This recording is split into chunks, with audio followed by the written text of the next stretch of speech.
Good evening, one and all. It's Friday, it's the end of the working week. It is time for us to be jumping in to a little bit of variety, and today I have got you some more EVE Online. We start in space today. Oh yes, not going to start at a station because, hey, why not? It takes us a couple minutes to get somewhere anyway, so we might as well start over here. I hope everyone is doing well today, wherever you are around the world. The QTCC banner is gone from the top of the screen. We are back to good old streams as we are standard to them. And we'll make sure to get on Reformer 3-4 legendary caution alerts. I will get around to that. I will get around to that. I assume that doesn't vanish in 24 hours flat, so I should be okay on that. And if it does go, yeah, happens. Pretty much. Let me just shifty things around on my desk a little bit here, realize I'm slightly the wrong way around. There we go. So, what on earth, or in New Eden I guess, is the plan for today? Well, as it so happens, I've already done a little bit of scanning. It's blurred out, but you can see a whole bunch of green sites on my list here, and what I found is a system full of absolutely anything other than what I'm looking for. Because there's only so much scanning one can do ahead of time before scanning down stuff that's going to vanish before you get there. So my invisible little ship here is been kind of waiting for me to get back to it and go, yes, the space is full of space. There are a few things that could be of interest. But in this star system, I'm not seeing any of them outright. What I am going to do is quickly check out the sites that I have found, because there's a slim possibility that they have particularly interesting items to me. And what better reason to do them than slim possibilities of interesting items, eh? What better reason? As we head on over, I have also been running through some interesting bits of technological development in this game, which I have not been involved in before. That is called Tech 3 Invention, or reverse engineering. Basically taking some absolutely ancient items, broken relics from a bygone era, and seeing if we can't turn that into technology for usable ships in the modern era. But my character does not have the skills to complete that process as yet, so whilst I wait for those skills to happen, some maybe 30 days to go, I can have a look to see about grabbing more materials for making that happen. And these can deliver that. Oh boy, time to watch Ken play Golden Brick in Summer 50 Invisible Ships. Not going to happen today. I am not running a Spectre fleet with a Cyno Paladin. In fact, I don't think Paladins can equip Cynos anymore. That story is from a different era of the game. Oh, look at that, already cracked this one open. Lovely. Inside is, a couple bits. I can use them. I don't expect to find anything game-breakingly interesting, but, you know, we'll see what I find. Crack this next one. So what we're doing here at the moment is the hacking minigame. I am using a data analyzer to crack open some data vaults. And if I pass the puzzle, I get what's inside. Inside this one is literally nothing. Fairly certain that's not how it's supposed to work. I mean, that happens from time to time. It's just damn frustrating. You crack open a vault to find actually nothing. Not even 1,000 credits.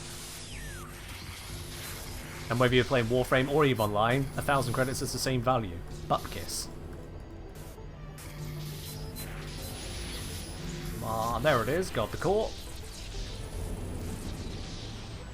You know what? I might start using this cargo scanner. Is the next one also empty? I was just looking to hack them open. Nope, that one actually has 4 million ISK worth of stuff in it. Okay, I guess we'll go do that one. Don't know why the other two are actually empty. That's just stupid. Alright, that's fine. Show me what you got. Following the rules 6. This is the safe passage. Drag down through this. There's the core. Easy, easy, easy. And yep, there's our 4 million. In fact, just blew the whole can. Oh, that's nice. How come parts of the screen are blurred? So those parts of the screen are blurred intentionally, as those details can reveal very quickly to hostile players where I am now. Stream sniping is against TOS. The thing with things being against TOS is that people get punished for doing them, they don't get stopped from doing them. Which makes the whole endeavour a little bit more painful for the person caught in it, i.e. me. How much we got here? 381,000. I almost don't want to crack it. I'm going to crack it because it's an easy one to crack, but like, you... Yeah.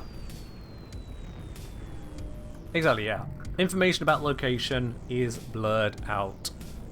So just remind myself exactly where I put the blurs on the screen. So yeah, we've got the blur just above the middle at the bottom here, where it's hiding effectively part of my hit points.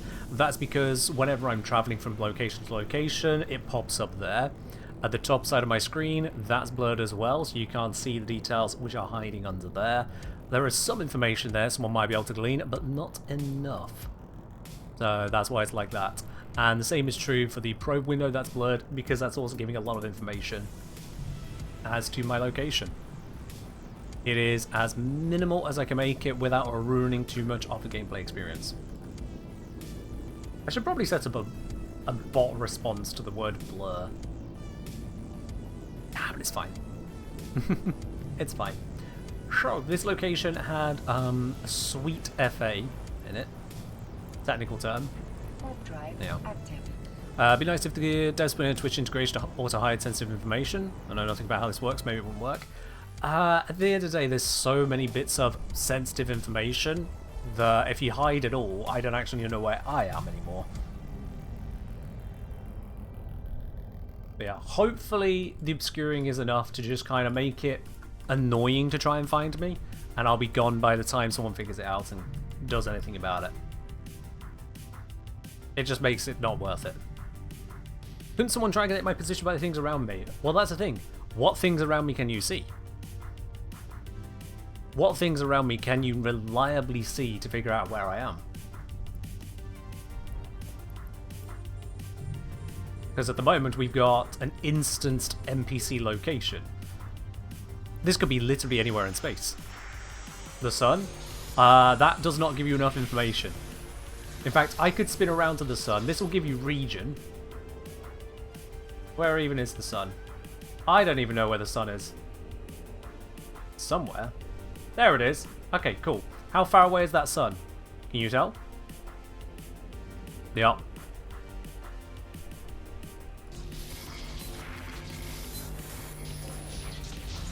Literally how far away is the sun? More than 20 meters? You'd be right about that. You would be right about that much, yes. A number of light years? That you'd be incorrect about. No sun is light years away from its planets. That's not how stars work.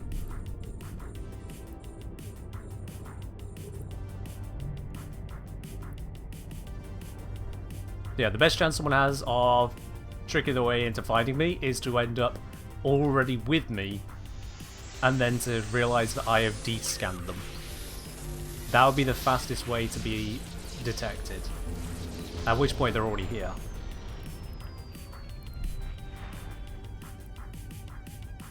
So if one light years number, it's not how we refer to multiples of light years, but sure.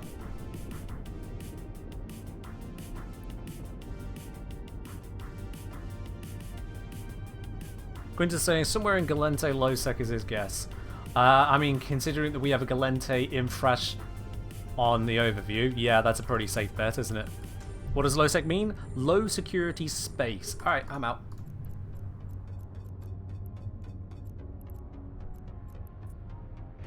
Scanners and a ship that is nasty for me have just appeared.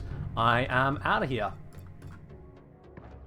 There is absolutely nothing in this system worth sticking around for. Not when someone is actively looking for my location. Let's go, let's go, let's go.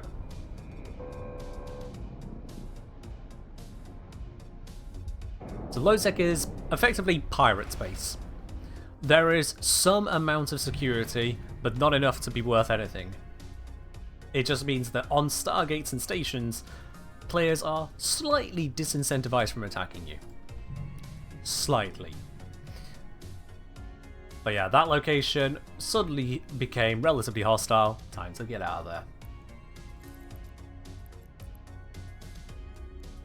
Warp drive active. That's fine. We got another star system. We can check this one instead.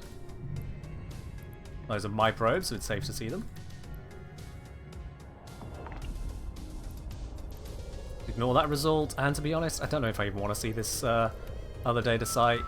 No, I'm going to ignore those. Those aren't really what I'm looking for today. And yeah, I'm not concerned about Quintus, because Quintus does play this game a lot, but Quintus is actively inhabiting a completely different part of space to me. So it's fine. Like Frontier, Wild West space, this sheriff leaves miles away and you're in the desert. Pretty much, yeah. If you're not on a Stargate or station and someone attacks you, the police pretty much go, oh, that was a little bit mean, wasn't it? We'll make a note of that. That's it. That is it. If they kill your pod without legal recourse to do so, then the police at that point go, oh, you've been a very naughty boy. We'll definitely have to make a note of this. And again, that's pretty much it. They will give permission for you to allow others to then attack the attacker at a later point within the next 30 days. But for that to happen, you mustn't have fought back against the attacker at the moment of being attacked. Which seems counterintuitive at that point. So ultimately, the police in low security space is nah. Nah. What really makes it low security versus null security is that the Empire that controls it still has certain rules in place on the technology you can use. So for example, you can't use warp disruption bubbles here. You can't use bombs here, things that set up a 30-kilometer wide nuke and stuff like that. Actually, no, it's not 30 kilometers wide, 30-kilometer launch distance, isn't it? Yeah, they're much smaller than 30 wide. What am I on about? So there's various bits of technology that cannot be used in Empire space.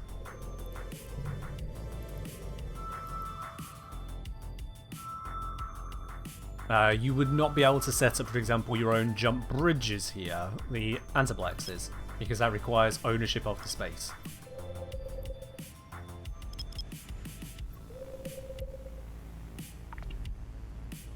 Yeah. Yeah, if you do it on a gate or station, the sentries will attempt to shoot you. The problem with the sentries attempting to shoot you is that if you're at anything cruiser and above, cruiser with some difficulty, anything above that definitely, you could just kind of survive. When the penalty is a couple sentries going pew, pew, pew, pew, yeah. Copperhouse saying, how would a nuke even work in space? The light and radiation would be kind of bad. I mean, ships deal with unfiltered sun. If you got hit by a nuke, it would transfer its kinetic energy, but otherwise it wouldn't do much right. Coffeehouse, I think you fundamentally misunderstand what a nuclear bomb is. A nuclear bomb isn't the power of the sun 150 million kilometers that way. A nuclear bomb is the power of the sun on your eyeball. Now, it doesn't matter how good your sunglasses on your spaceship are. A nuclear bomb on your eyeball is bad. There's a quote for you. So, nukes still work in space. In fact, in some ways, nukes work better in space. Because they don't have to press against the atmosphere, so you have a little bit more of a control over where they are, and also you could set off the nuke in space in, say, low Earth orbit, and you can EMP an entire continent. And that's bad juju.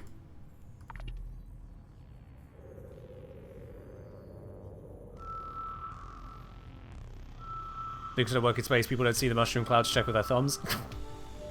Sure. God damn, these network sites are everywhere. I don't want them. Alright, probes in. Yeah, it's just me around. This is a no bueno. That's fine.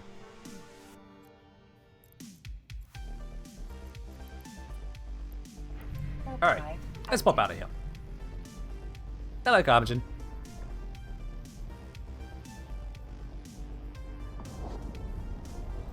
It's not a matter of just running up against the atmosphere that makes a nuclear bomb dangerous.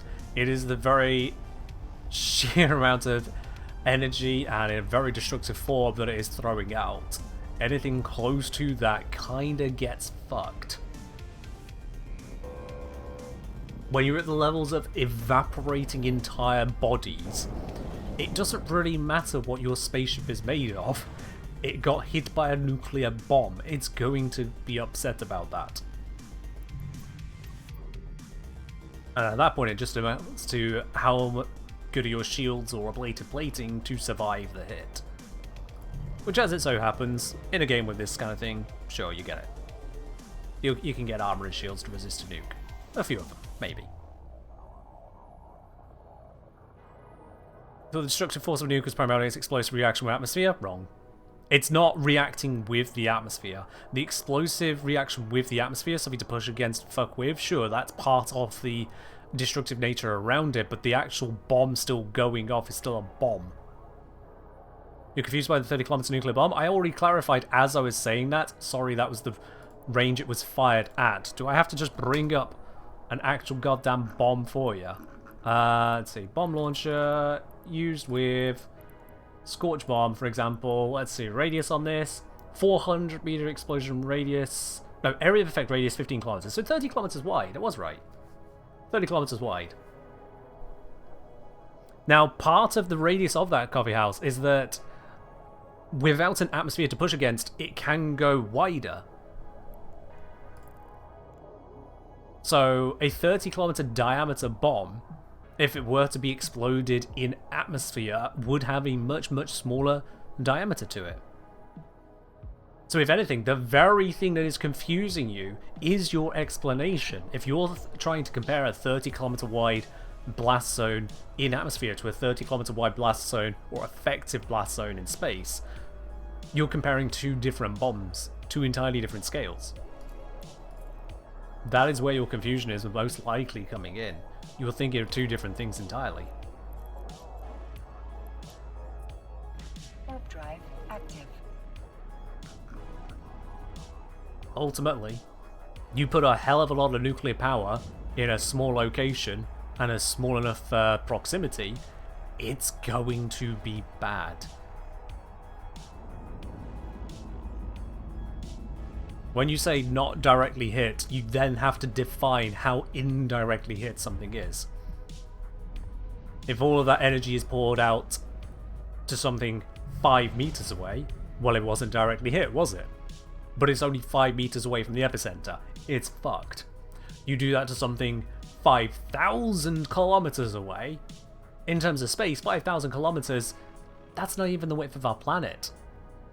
5,000 kilometers compared to the distance from here to the sun, that's nothing! But it's going to limit the power of a nuclear weapon to probably nothing. Diamond Caracals? Yeah. So it seems that I have popped into a little bit of a hostility right here.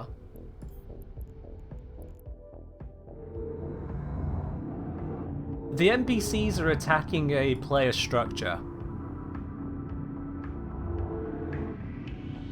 The NPCs are straight up attacking a player's structure. They're not doing a very good job of it, but they are attacking it. That wobbling effect you could see is the NPCs actively trying to stop the structure from moving quickly. Fun fact, structures don't move. So yeah.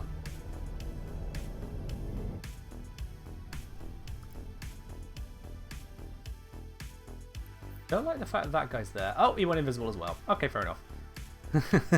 Alright. This ship looks slightly smaller. This ship is definitely smaller, yes. This ship is a frigate. It's going to move relative to something. Not an even line. The way it's rendered and simulated is that space is, for all intents and purposes, fixed. The planets do not orbit. They have orbit lines. They don't actually move. The stations are anchored in space as well. In a sense, the greater backdrop of space is fixed. It sits there. And everything else happens around it. That is a design choice. Because otherwise, if you placed a bookmark close to a planet, immediately that bookmark would be incorrect. They would have to simulate the entire motion of stars and whatnot around the cluster, and that's just not happening. Yeah. First time watching an EVE stream here. What do you usually do in this game as a daily goal? I mean, if you want to go for literal daily goals, there are the daily goals that are set by the game itself, but we can ignore those, at least for now. It really comes down to what you are doing in the game. Quintus, for example, would likely check on his industry jobs and see about heading out to scooping up the next load of rocks in his local area. Yeah, Quintus plays Minecraft in EVE Online. I, on the other hand, am currently in a position to go, ooh, what's that? Ooh, what's that? Ooh, what's that? Can I steal it? That's the ship I'm in at the moment. Finders Keepers, the ship. Is there a PvE space combat playstyle? Absolutely, there's many of them. You've got belt ratting, anomaly ratting, mission hunting. You've got what are they called? Filaments. You've got fleet level NPC combat if you go into Pochford or if you go into incursions. You've got escalations, dead sites, DED sites they are. You could kind of go half and half if you went into the combat with faction warfare, players and NPCs interacting in different places. If you're looking for PvE space combat, that exists. Oh, absolutely. In fact, you're looking at it right now. This fleet of NPCs on my overview, this fleet which is all the way over there, that is entirely NPCs and very dangerous ones. If they get a whiff of me and decide to come attack me, sneeze and I'll be dead, pretty much. Pretty much. There is a reason I am only allowed to hang out here invisible. If I spook them, they will rapidly make their way to me and ruin everything I hold dear to this ship. It would be very much bad juju for me. Allergies? Sometimes I'm allergic to just life. Nah, it's not an allergy, I just needed to sneeze. Sometimes people sneeze. This shouldn't be a surprise. Yeah, there's broadly two categories of NPCs. Standard NPCs and then diamond NPCs. Of the ones that you're legally allowed to shoot. The diamond ones, they will take a rake and they will shove it up your ass, wide end first.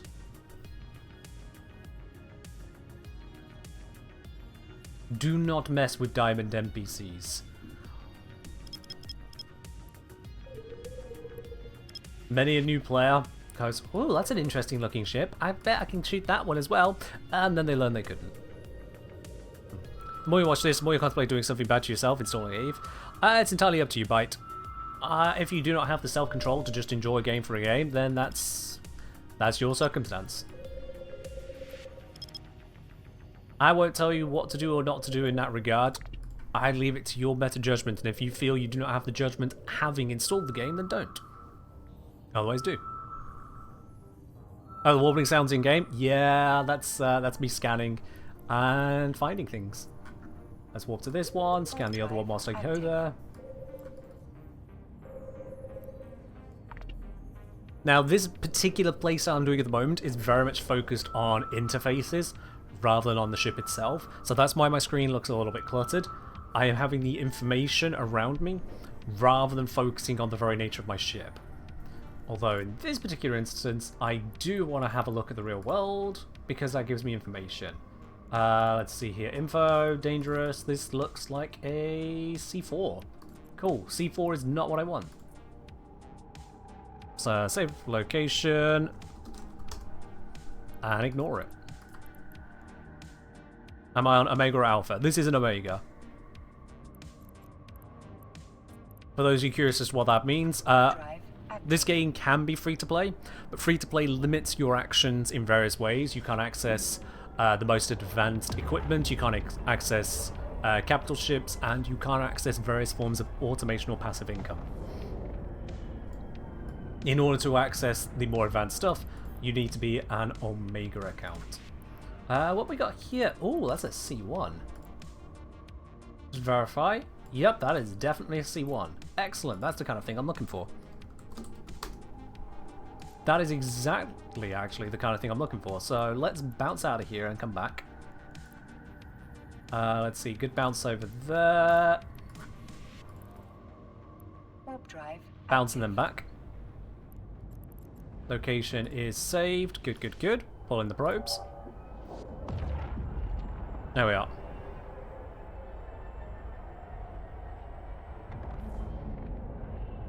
Yeah, there are a lot of different things you could do in this game, and to an extent, it doesn't really tell you what to do. It gives you things you can do and says, have at it. In very many ways, it's just a sandbox. We are given the tools, we explore said sandbox. Warp drive active. Your space game was always Elite Dangerous? Elite Dangerous is much more of an arcade variant in comparison. So in Elite Dangerous, you were very much the pilot of your ship, and your individual ship was so precious and special to you, and if it died, so long as you could afford 5% of its value, you got it back. Whereas EVE Online, you are the captain of the ship, you direct the ship and its effects, and it's proper captaining that makes you successful. Ships to you are ammunition, to be expended, but expended appropriately. Save our location. This is our exit. Let's have a look around here. I've just saved that exit. I am seeing absolutely no signs of life. Oh! Boy, that is a long list of shiny things. Okay, that means we're going to find some good stuff in here. We are going to find some goodies in here. That is what I'm feeling.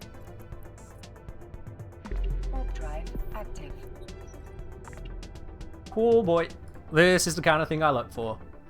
A very signature busy, person empty system. It looks like there's a whole lot of nothing. And that means there's a whole lot of something. Also, sun. Alrighty, let's start breaking down the information we got here. That is definitely the entry we came through, so let's ignore that result. We don't need to worry about it. Unexplored, uninhabited space. Bit of column A, bit of column B. So this system has guaranteed been visited before. Every system in the game has been visited before. There might be a stealth ship. Oh, there's always a stealth ship. Wherever you go, there is always a stealth ship. It just so happens I'm one of them.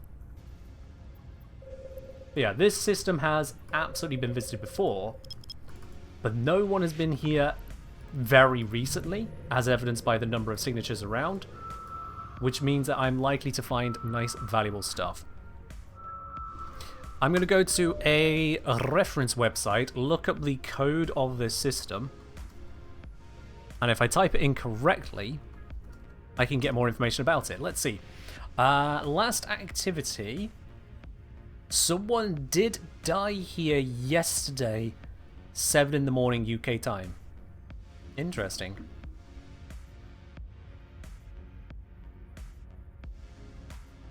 Someone was seen here. Oh wait, sorry, no, tell a lie. No, not yesterday. That was 2 weeks ago yesterday. So the last time something interesting happened here was just over 2 weeks ago, according to public record.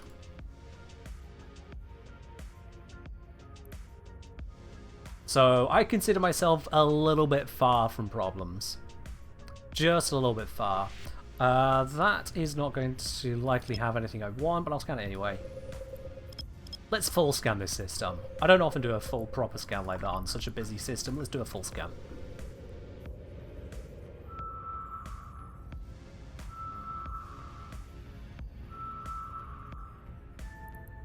Okay, unsecured perimeter amplifier. Absolutely not the kind of thing I'm looking for. I'll save the location in case I change my mind on that. But that's uninteresting to me. Let's get this next one. So what I'm doing here is I'm triangulating the locations down, down, down. With my probe strength, I can do it actually pretty aggressively and therefore pretty quickly. The wider the scan of my probes, the lower the signal they can pick up, and therefore the less likely I am to get a full lock. The closer in I get, the lower the deviation, the higher the signal strength, the more likely my probes are to get a guaranteed signature lock, which then allows my warp drives to grab onto it. Oh, this scanning sound sounds like a phone call for you, does it? There is nothing I can do to fix that for you, sorry. If my game sounds like your phone, y'all screwed. CHH. It's the day after Halloween. Wait a flippin' minute, that's Friday the 13th. I did. No. Well, the bot was not having much of that, was it, Esprit? Thank you very much for the resubscription there. At 36 months, you got 3 years. A lovely silver full pod next to your name. Cheers indeed, Esprit. Cheers indeed. Alright, we got a relic site. Let's zero in on this. Relic sites are probably the most valuable sites that we can find, barring maybe a couple. So let's zero in on this, see what we get. And you know what? Let's see. Forgotten perimeter power array, not the one I was looking for. We can attend to that later, but it's not really that amazing. So I'm going to save a location and move on from it. Always good to save locations. You never know if you might want them later. It's just good for to have it. If nothing else, it allows you to keep track of what you have covered and whatnot.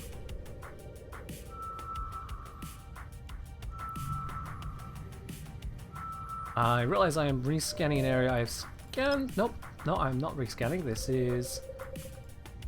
I must... Oh yeah, I started off on my wormhole, not this. Not central. That's fine. But there we are. New signature, data site, probably not going to be valuable. Let's check it. We are pretty much bang on the money of the mark.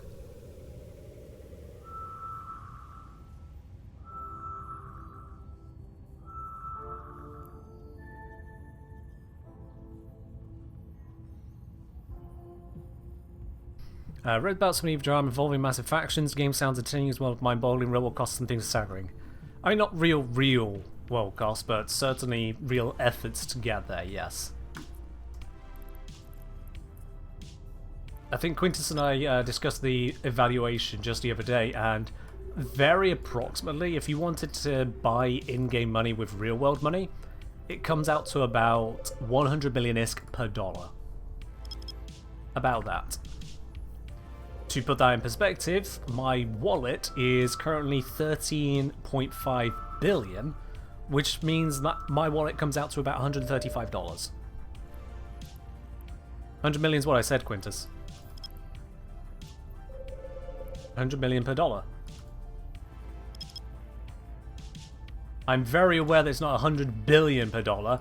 I was not born yesterday. I did not just evaluate my entire wallet at 13 cents. That would be quite the inflation.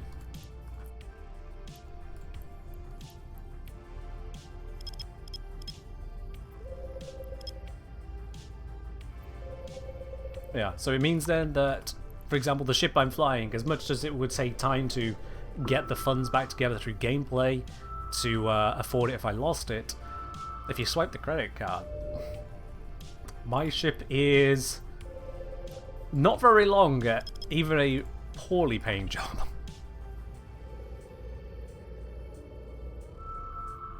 A decent sandwich near you is 750 million ISK. I think the bigger crime here is you're paying $7.50 for a so-called decent sandwich. Warp drive active. Tension dragging between fleet and even stream. Yeah, that'll do it to you. Make sure you listen to your FC, and if you're the FC, what the fuck? Alright. Whilst my probes continue doing a scan I just committed them to, let's have a look at what we found here. Nothing on scan around us aside from these wrecks. A ruined Sancha monument. Activate full speed. Let's approach one of these. Why does it look like some mathematical estimation programs? I'm using a lot of interfaces and overlays to help me find the shiny stuff. And stay alive whilst doing it. Alright, what's inside of here? Let's find out. I could scan it first, but I'm just going to crack it open. I want the goodies. Give goodies. Oh, goodies must be up over here. There they are. Goodies are 8.7 million ISK. Nice! Next can.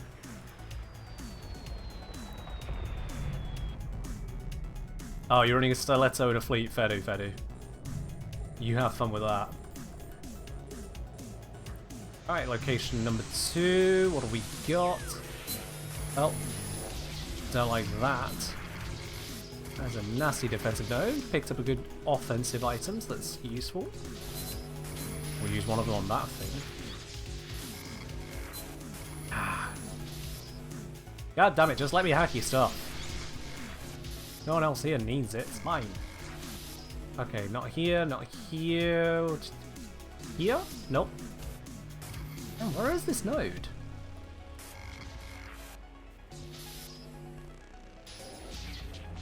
Three there, 2 here. That's... here. Shit. Shit. Shit. Shit! Alright. This one's a bust. Okay, I have to try again. You only get 2 chances. Top left of the screen is blurred out. It is for my safety. I'm going to need to set up a command for blur.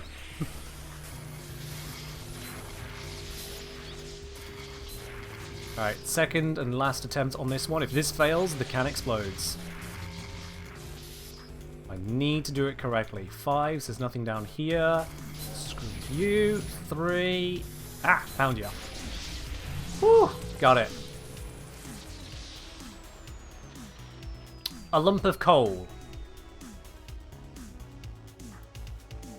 A literal lump of coal.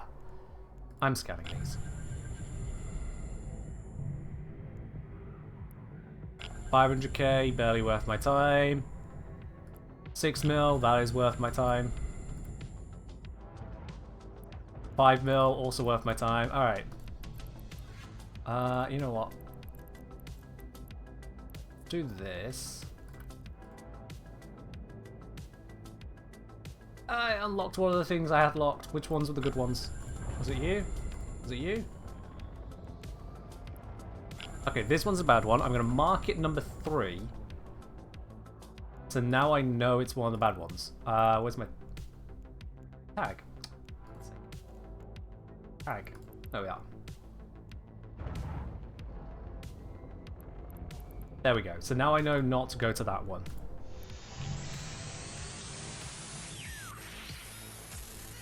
This isn't your kind of game. I'm showing you one aspect of it, but at the same time, it's possible you just have looked at all the aspects now. I am actively hunting in a way that cannot be particularly scaled up, so as to get the things that are valuable because of their difficulty of obtaining.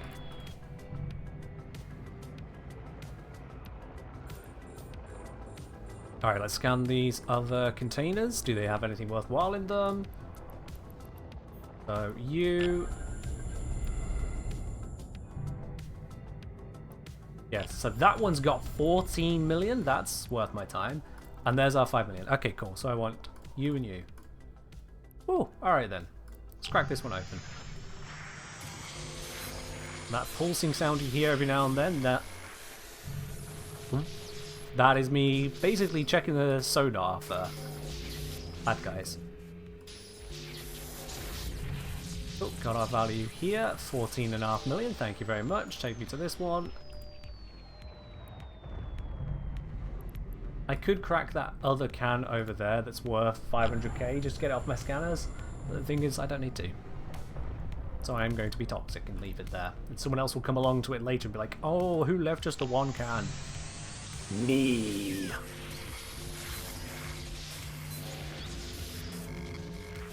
There is the theory that finishing a site causes it to respawn somewhere else in space and therefore increase your chances to come across a good site, but it's not likely to spawn near me, so I don't care. Damn it, where's the bloody node? Have I done this wrong again? Oh, it's probably up here. There it is. Ah, nearly screwed that one up. Cool.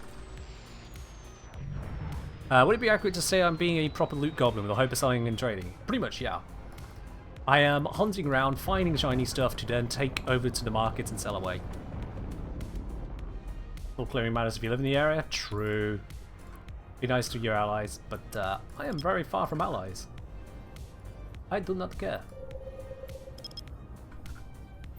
This space is basically uninhabited. We saw how littered with signatures it was anyway, so what do I care?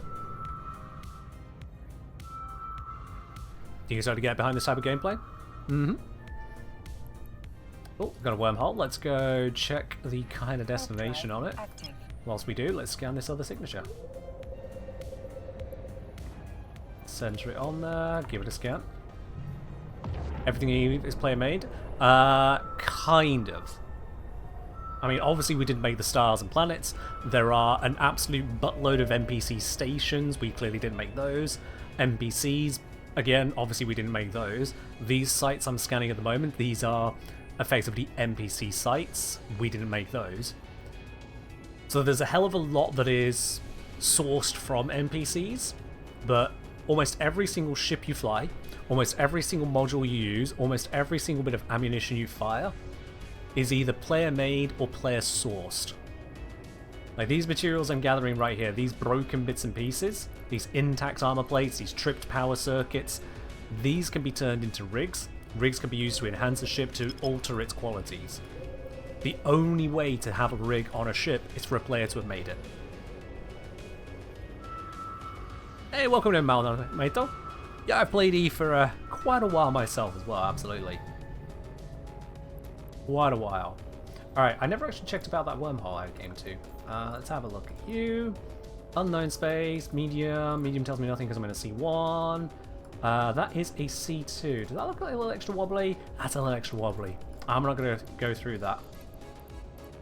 I will save this location as a backup if I need to, but I am not going to go through that. That is too wobbly for me. Far too wobbly. And that's also not really something I was looking for, so I'll save location, ignore it. Cool, let's keep scanning. 3 more signatures in the area. Honestly, I was expecting to have found more good stuff by now, but these 3 over here could be the really shiny shinies I've been hoping for. We've had 1 shiny site. I'm not upset. I'm just surprised. Just surprised. What do wobbles mean? So wormholes last 24 hours, more or less. But we don't have a way of seeing that timer. We can see when the wormhole has more than 4 hours left, or less than 4 hours left. That's basically what we can see. So if I see it all wibbly wobbly like that, that's telling me, yeah, I don't really want to be near this now. I don't want to go through that, because if I go through it, there is a not insignificant chance it'll close when I'm on the other side. And then my route back is broken and I have to find an entirely new route. Regarding the sites I'm searching, are they instance events that spawn randomly, or are they permanent fixtures? Random spawns. So by this time tomorrow, every single site here that I'm scanning down, or at least 90% of them, will be gone. Actually, no, tell a lie. Because I'm in a very empty part of space. By this time next week, whether someone runs them or not, they'll be gone. By this time next week, they will be gone. However, more will spawn in their place. I mean, maybe not here, maybe somewhere else, but all over the place. Malno, not a big fan of PvE. Scanning sites actually quite soothing though, done quite a lot of it. If you like combat sites, you can actually make a reasonable risk in high sec too. Very true, I've actually shown that on stream before now. I have shown that on stream. I used a Stormbringer on stream. I was making a lot of zappy zappies happen. It was also very fucking blinding. But that's part of the fun of using a Stormbringer. I have screwed up the scan on that signature, so I'm going to scan this one instead. I'll just accept my failures. Alright, what wormhole have I just found here? It is another K162, dangerous space. Oh yeah, screw that one. Screw that. Is that a... That looks like a C4, I want to say. I want to say that's a C4, so I'm going to say it's a C4. So let's mark it down, because C4... It doesn't really matter if it's C4 or C5. Either way, not what I'm looking for. That C, by the way, is class. So wormhole space has been found to have roughly 6 classifications. Those classifications go from 1, the safest, weakest, all the way up to 6, the absolute most deadly. In class 1, 2, and 3, we will find things that may be of value to me. Class 4 and above is just no thanks. Was it worse than the way Warframe assaults your eyes with effects? I don't know. It was just frequent screen literally entirely white. So make of that what ye will. Alright, last signature. Come on. Give me a nice relic site. Give me a nice one. I think I want to scan here.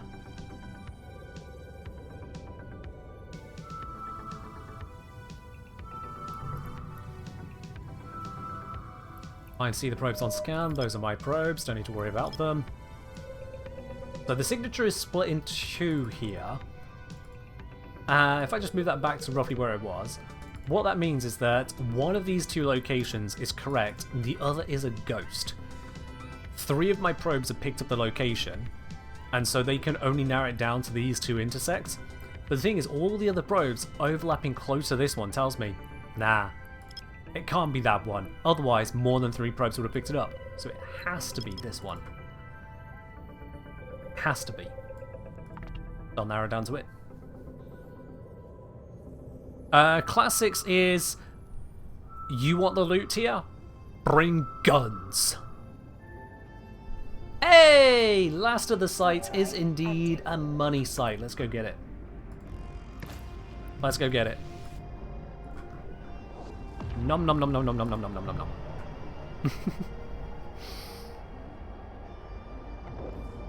Alright. Gonna be reckless, immediately drop cloak. Let's go towards you, full speed.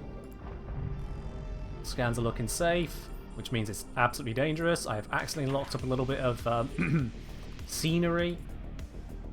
There we go. Right, let's have a quick scan. What's inside you, and 600k in this one. Not amazing, not the worst. But I want money. I want good money. Show me the good money. 8 million, that's more what I'm talking about.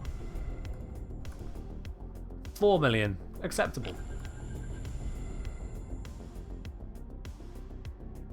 1 million, starting to get insulting. 21 million, there we go. That's a little bit more like it. I'm skipping the cheap ones. Well, there's a 20 million staring me in the face. I don't need the others. Give me that shiny shit right now.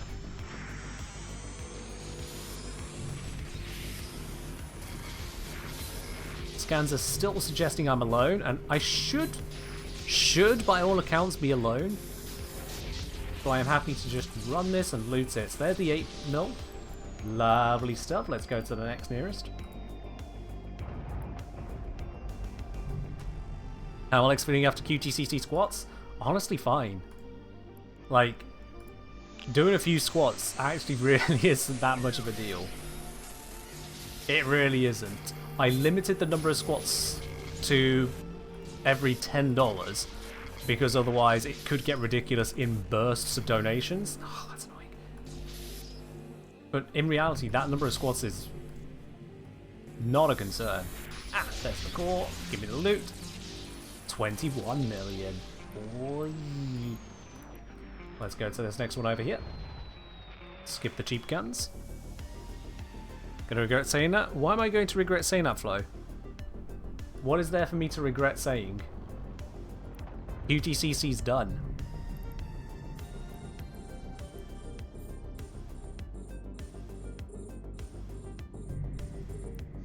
Okay, let's see here.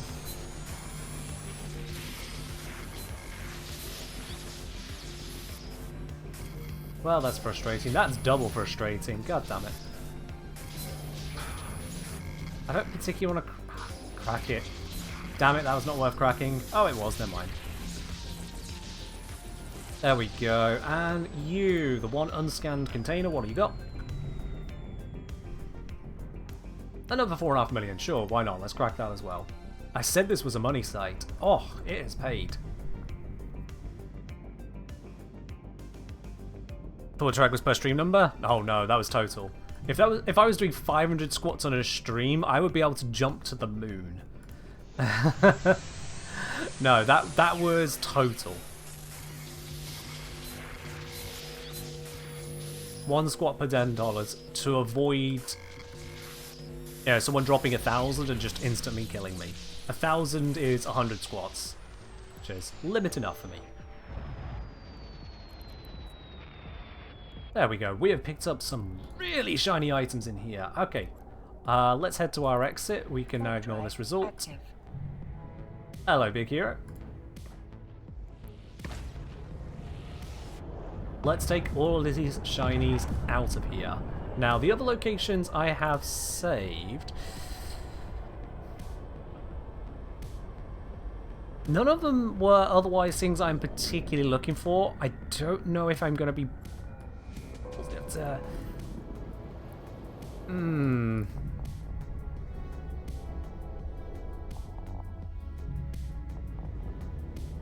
If I was getting 500 squats a stream, I'd mean getting made stream numbers each stream, and then some. 500 squats a stream would be $5,000 a stream, which would be wild.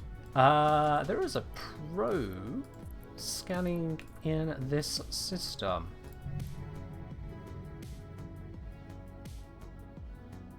Well, if they pop into the spot, I've just taken all the loot out there, so they can have fun. It's empty now. Warp drive active. It's empty. Or rather, what I have left behind is so utterly inconsequential it'll be an insult for them to pick up, as it'd only just pay for their ship. And that's assuming they're in a cheap fit.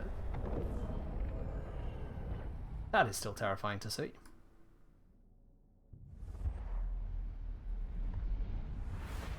Proper troll looter? I'm just grabbing stuff efficiently. I'm done having to go through the process of opening a can and inside I find a chunk of coal. Coal, god damn it. I don't even know why it's there. Why would the NPCs put that there? It makes no sense. Warp drive active. We're back into secure space now. Let's go drop off this loot so that it doesn't explode when I inevitably screw up.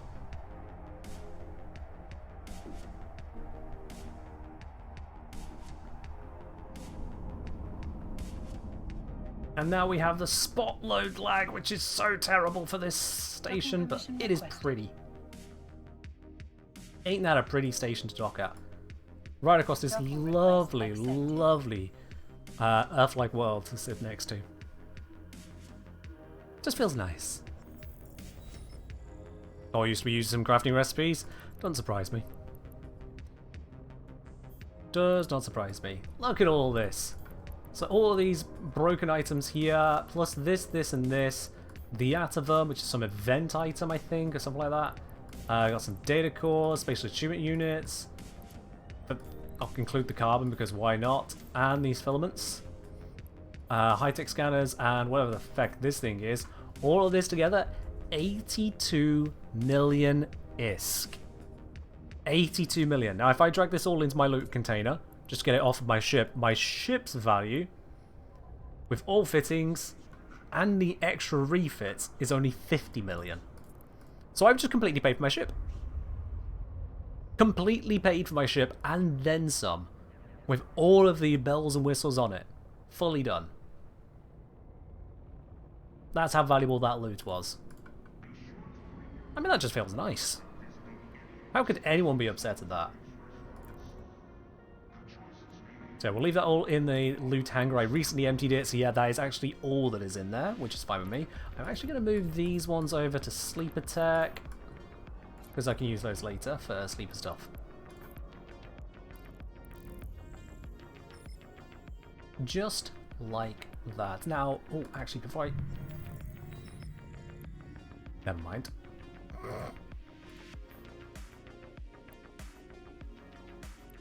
We'll just give the spot load a moment. Redock. Docking request accepted. So I was thinking, as for sites, just gonna bookmark a page of particular interest real quick. So I'm wondering if I could basically ninja loot some of the items out of those locations we were just in. Let's see, DPS manageable web 0, DPS manageable webs 1. I can shoot that down. DPS manageable. I'm tempted to do it. I am tempted to do it. Quick to say, at a firm you hand into a trader in space, get crates for chance new reverse black glass implants, probes, hacking modules.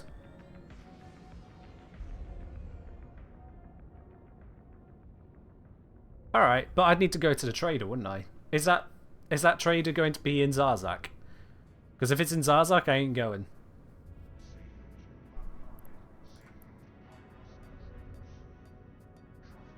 It's in Zarzak? Yeah, I ain't going. That's... I don't want to be in Zarzak. I do not want to be in Zarzak. Alright, let me just quickly sort something on the chat bar here real quick. Add a command, blah.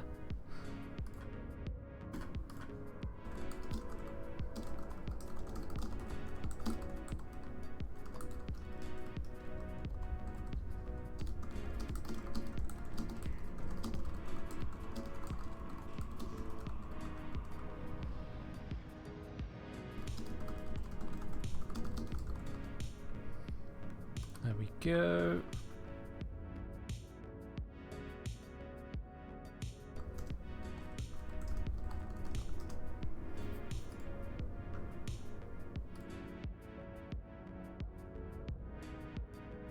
And further setting.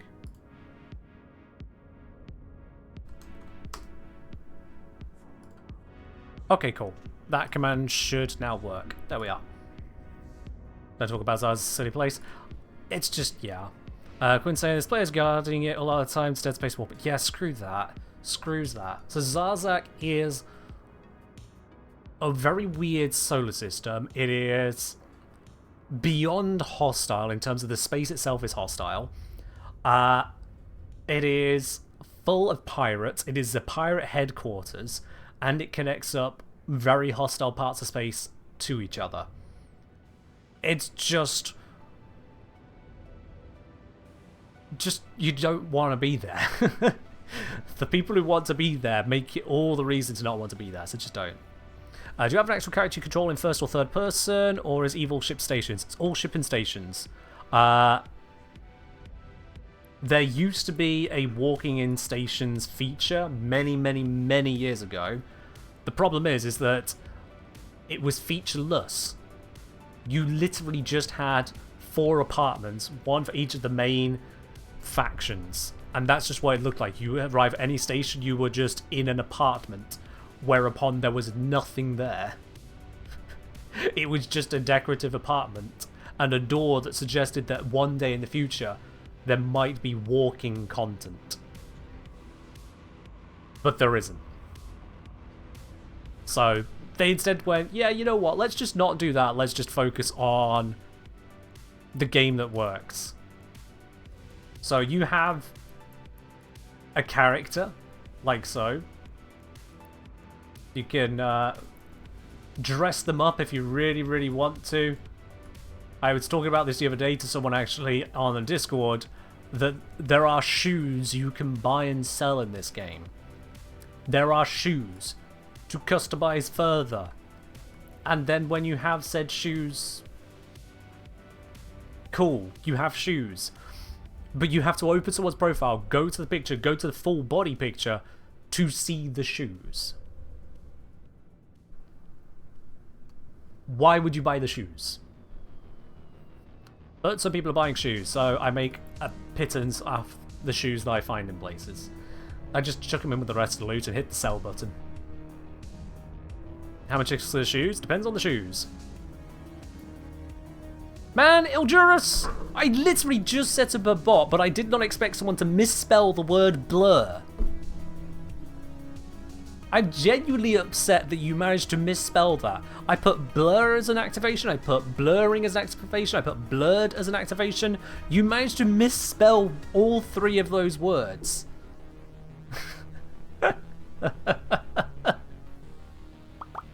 Non-native speaker? What do you call a shoe made out of a banana? A slipper. A hue way, you're welcome. Thanks, Tyken. Cheers. No, Flo. No. Gum, don't even... No. No. We're not having this. Stop. I'll stop. Alright, so... let's see. If I run that like so... What is my energy consumption gonna be with these like that? Not great. Not great. How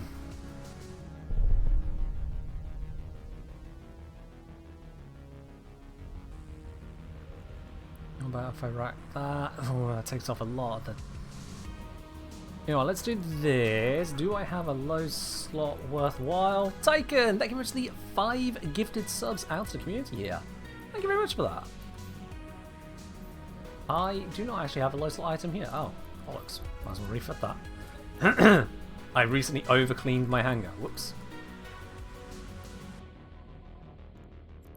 That's all I have to do.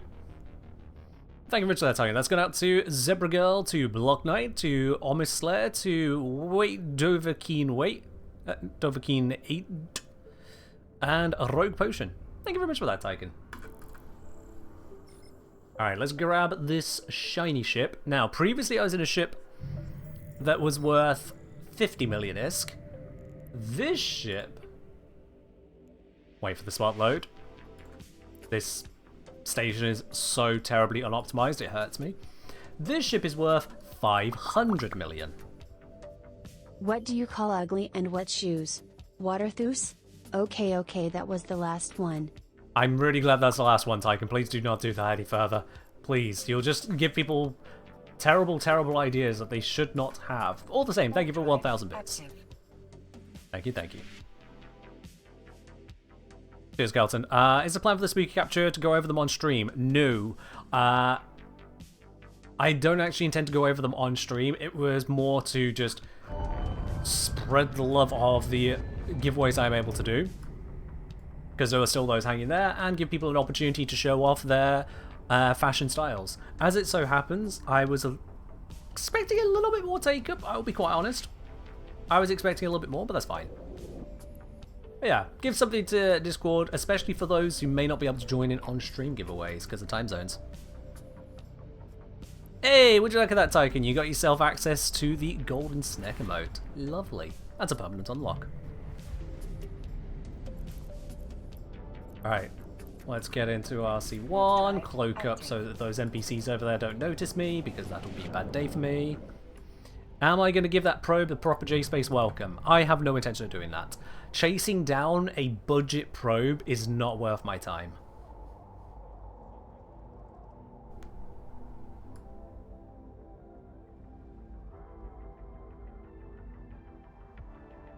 Did I crash? Nope. Okay, the game is just being silent. That was weird. That was weird. What the fuck was that? Where was the audio?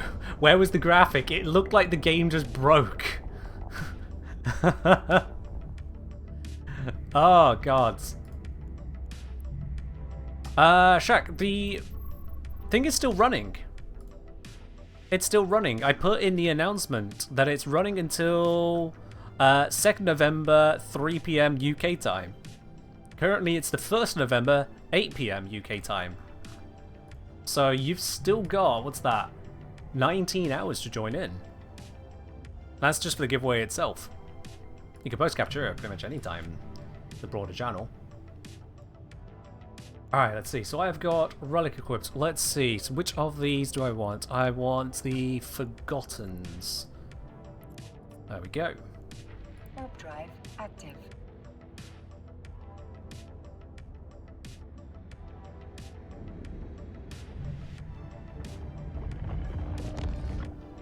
There we are. That's what's supposed to happen.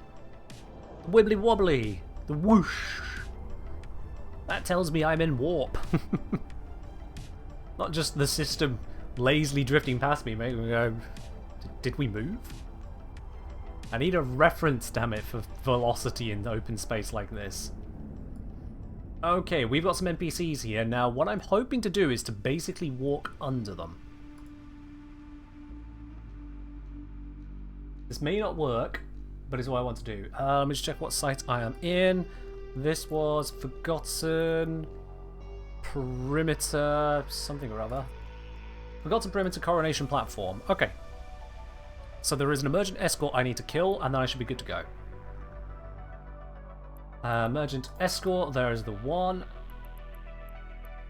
Let's head our way towards this. Full send.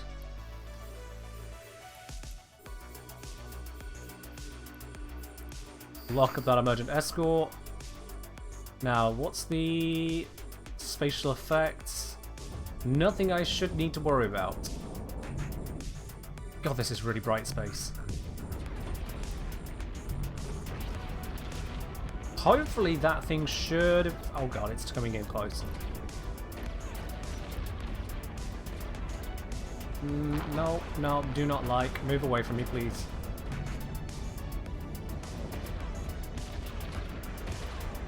There we go. Okay, good. Now I'm just going to let the others shoot at me whilst I loot this.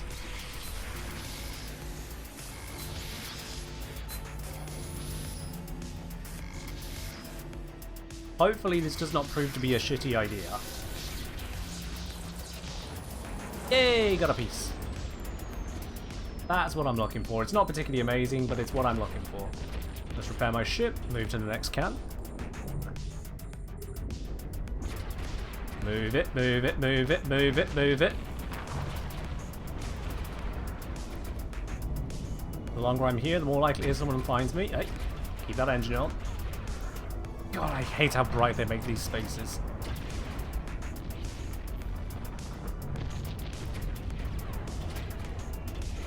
There's no reason for the clouds to be that bright. I want to see where I'm going, damn it.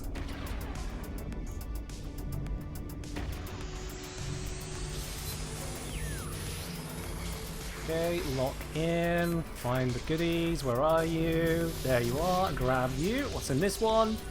Rock. Just more coal.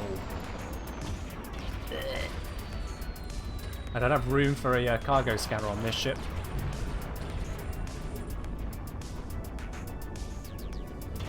Alright, let's go over here.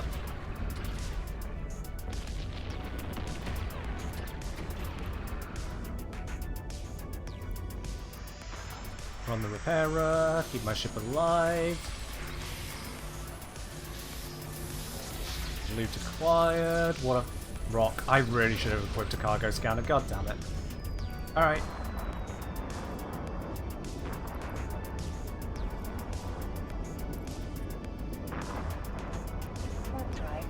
Kind of players and NPCs picking up on your scans despite being in stealth mode. They can pick up on the probes. If I'm invisible but running probes, they can see the probes in use. And so they can then go, oh, someone is actively searching the system for stuff. It's part of why I'm constantly making this screen down here, the directional scanner, pulse. If I zoom out, listen. Not that sound. Not that sound. Sheepio, thank you very much for the raid. Welcome on in. Welcome on in. Thank you for the raid there. Those of you joining in, we are currently in a Cloaky Legion, doing absolutely nothing nefarious. Don't mind me. If you have no idea what that's about, then that means you've not come from an Eve stream. Welcome on in. What have you been up to? Yeah, whilst I'm invisible, I'll keep doing this sound. sonar pulse. And so that is allowing me to check a pretty large, but not perfectly large area to check out what's going on.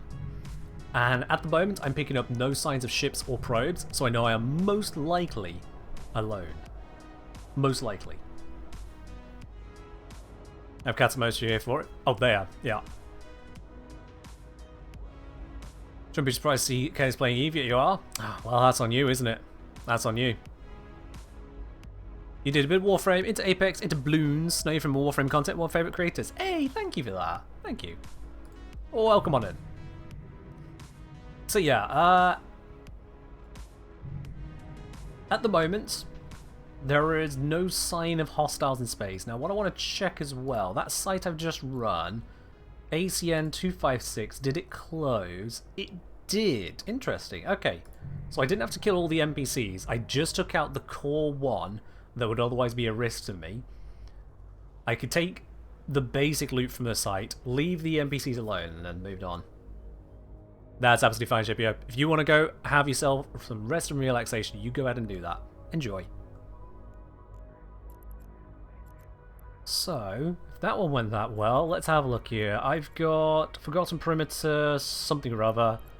If I hit warp, it should tell me which one. Coronation Platform, same again. Active. Same again. Well, let's head on to this site and do the same trick. Again, I don't have a cargo scanner. Do I have one in my cargo? No. So I can't cargo scan, but I can still go in, see about finding some bits and pieces. What I'm really interested in is this kind of thing right here. This wrecked thruster section and anything like it. Because this, I can run through this blueprint-esque looking thing to attempt to turn it into one of these blueprints. And one of those blueprints I can then, if I get them, use to construct that item. With a whole bunch of skills and materials and whatnot. All of these pips is a lot of investment to get my character to the point where I can do that. But these are the starting items. They are very, very cheap. I'll be quite honest, I'm mostly doing this out of my own curiosity to see that I could do it. That is why I am here and doing this right now. Out of curiosity to see if I can. Okay, lock that one up. That one is the dangerous one. I'm aimed straight at him. Actually, he is getting some transversal on me. Let's see, which way is he getting transversal?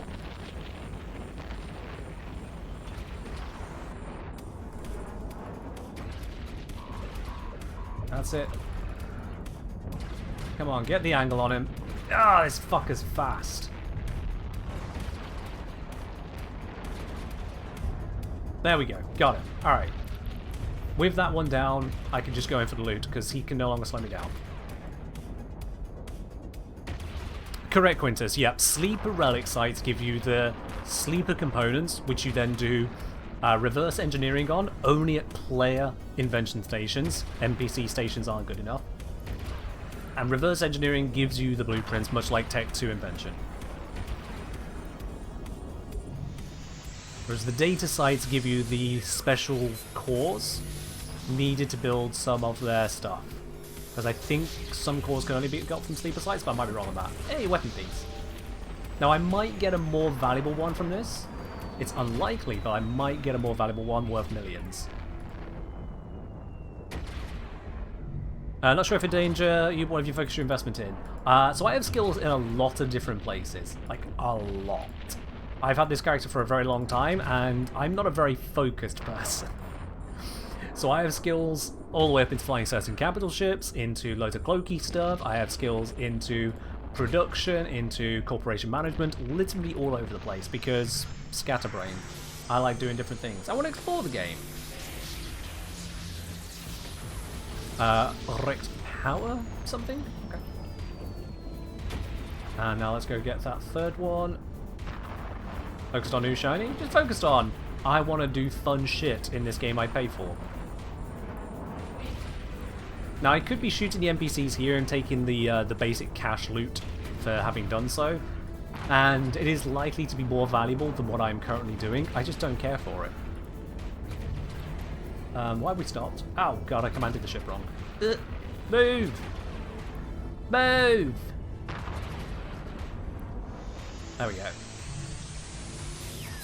I gave it the wrong command, that's on me. And I think it is not over here. Where's the loot? Where's the loot? Oh, it was right there. Alright. And a wrecked weapon piece. Sure, why not? Yeah, this is not producing a lot of value. Drive active. Let's get out of here.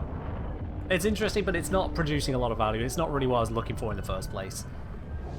So, I'm happy to depart with what few spoils I have. But these, I can turn that into a power engineering subsystem, weapon subsystem, and engine subsystem. Very literally, the things used to make this ship run. Yeah, propulsion, core offensive subsystems. That's what they're called these days.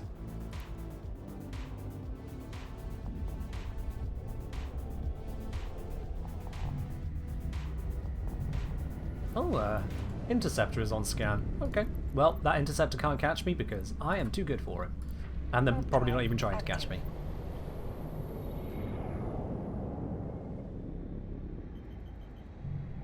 And they're no longer in the star system anyway. How many ships do I have? A bunch, but the question itself is kind of a mix. Because here's the thing, is that ships are functionally ammunition. They are tools that allow you to do a job, they are not themselves the job. So you buy ships as you want to use them, and you sell them if you have no use for them.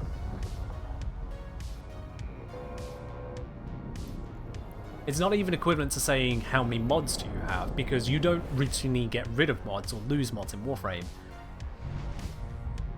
What ship looks the most edible? I can tell you which one looks like it's been eaten and come out the other end. How about that?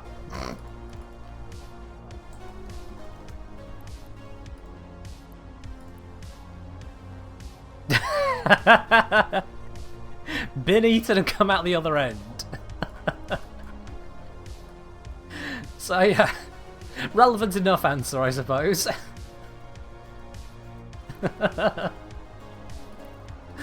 Flying fucking turd of a ship. Drive active. Peak Grenadier Tech right there. Something like that. What's my favourite ship? Ooh. Honestly, hard to say. Genuinely hard to say. I might go for the Confessor. It's a Tech 3 destroyer, which looks sleek as fuck. Ships for different purposes, combat, cargo, stealth, oh absolutely. And lots of breakdowns within that. Let's dock up in the station, I'll show you a little bit more on that topic. Permission requested. Just get us in range to actually dock. 3, 2, 1. Accepted. There we are. Let's dock here. There we go. So I've just got a handful of ships in this location here. Let me just move this over to my sleeper tech. I said let's move this, plural. There we are. So these ships I've got here are a very basic selection, and yet at the same time an almost perfect example of what you're asking about in different purposes. The ship we've just been flying is a Legion Tech 3 cruiser. This is a multi-tool cruiser. It is nimble, it is powerful. It is able to explore, go invisible, shoot lasers, hack into things, but it can be refitted in a number of different ways. I don't have an insta-dock for this station at the moment, Quintus, because I'm literally in the middle of high security space. I have zero concern about insta-docking with it. Zero concern. This next ship along, called Loot Bucket, is a hauling ship. It's a Tech 2. It's got a relatively small cargo for a hauling ship. It can hold 9,000 cubic meters, which is not even enough to hold a cruiser. I could expand it to 10, haven't got around to it. The point of that ship is that it can go invisible. so I can haul things without being detected in most circumstances. Someone has to be very carefully spotting me. We're going it from the convenience perspective, considering propping into a docking ring. It's fine, Quintus. If I wanted to put that much effort in, I could. It's a few seconds. You might notice how much time I waste. A few seconds is not worth quibbling over. Because those few seconds, I then have to make sure I'm warping always to the insta-dock, and then make sure I hit the dock button at the appropriate time, or using the key command on the item. Effort. Just effort. It really is. Anything that's important, like moving loot bucket into Jita, I have an insta-dock. Yeah. So this is a invisible hauler. It's known as a blockade runner. They run blockades. My next one is an invisible scout ship. You might see a theme on these first 3 ships. They all can go invisible, and this is very good for their survivability. So that scout ship, it has basically no offense. Even if I wanted to put offense on it, it would have no offense. All it would be good for is scouting around invisibly, finding important warp-ins or shiny loot, and that's what it's been doing. We then have this ship here called Hauler Mark IV. It is in fact not a hauler. This one is a very specifically set up laser ship for shooting certain NPCs. This one is a mining ship. It's good for mining various materials in a basic cheap ship. Most notably, it is one of the best ships in the game for scooping up gas, of which I have a fair amount. I say fair amount, I have an amount. This one is a high-powered combat ship. All it is good for is combat and surviving damn well in it. This one is an Omega mining and hauling ship. I say Omega, technically there's one above it, I don't care. It's the biggest you'll get in high security space. This one is worth 2 billion ISK. For comparison, 500, 200, 50, 30, not even 10, 200, so in terms of millions, and this one is 2,000 million. But that's because it's a big boy. It's a hefty one, it's a doozy. It turns like a brick, it's shaped like a brick, it has the hit points of a gold-plated brick. Its entire role is as a mining support and hauling vessel. It is so fucking big that I can put many of these other ships inside of it without having to package them down. That's its role. And then the last one is a shuttle, for when you really just want to go from A to B and carry basically nothing with you. So yeah, there are absolutely loads of different ship roles, and this is just scratching the surface of them. If we go into the ship tree... is that the brick I summoned the Horde with? No. That was a different 2 billion ISK brick. That one at least had offense and defense, rather than being a I'm moving A to B and making miners happy. So, if we go to the Amar ship line, you might notice there's a few ships. Just a few of them. All the ones which are lit up are ones which I have the skills to fly. So you'll notice I do not have the skills for their freighters or jump freighters or their transport ships or their Lancer Dreadnought. I don't have the skills for their Titan, but I do have the skills to fly their carriers and Dreadnoughts. Level 5 on each of those for some reason. And that's in the Amarian ships. Caldari, I've trained up a lot in these as well. So I've got a lot of those covered, including skills for the Tengu. Apparently I'm missing a couple of them. Oops. But again, not into their really high-end stuff. For the Galente, I even have skills trained up for their freighters and their transport ships. One of them we saw just a moment ago. But I don't have their capitals trained, or their marauders, so it's a mix of things. Same again, Mimitar, trained a whole bunch of those. Same again, Triglavian, I've trained a selection of those ones, all the way up to Battleship. Edencom, trained up to the Cruiser. There are a hell of a lot of ships all over the shop. All doing a variety of different things. I have never acquired one of these ones, but you know, well, I've flown that one. But yeah. So yeah, lots of ships with lots of different roles, lots of the different things they do. The thing is it takes time to train into these, or you spend money to expedite said training. The longer you play the game, or the more money you throw at it, the more things you have access to. Kind of standard MMO stuff. Kind of standard MMO. What ship would I say is the shiniest brick I've flown? Shiniest in terms of literally shiny? Paladin. Shiniest in terms of most expensive? That would have probably also be the Paladin. Yeah. The Obelisk comes close, but I think the Paladin with the shiny fit still wins. So, although, actually, no, the Orca might actually, with the amount of cargo I put in it before now, the Orca probably wins. If you count the cargo, I think the Orca wins the most expensive ship I've ever flown at once.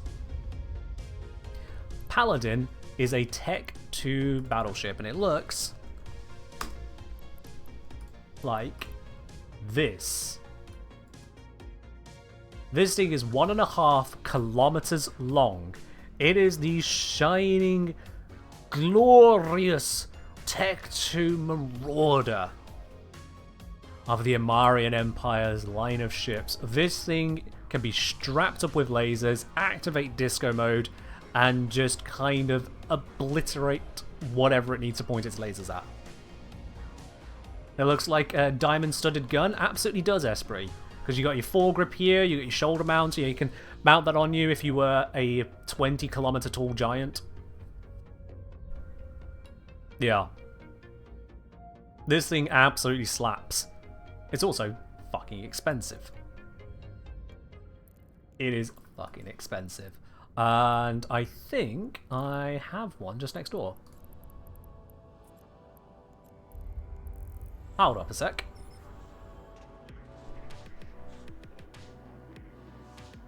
That brings up memories. I see you are also a man of culture. Man, woman, or other, doesn't matter, still a man of culture. Come on. Come on. Spot load. Ugh. Of all the stations to pick, I picked the one that fucking lags. Ah, but it was necessary. It was necessary. Use dual box for Paladin and Golem? Yeah, fair do. I've never dual boxed to that extent. The most dual boxing was just a support cruiser or frigate. Furthest I went on dual boxing.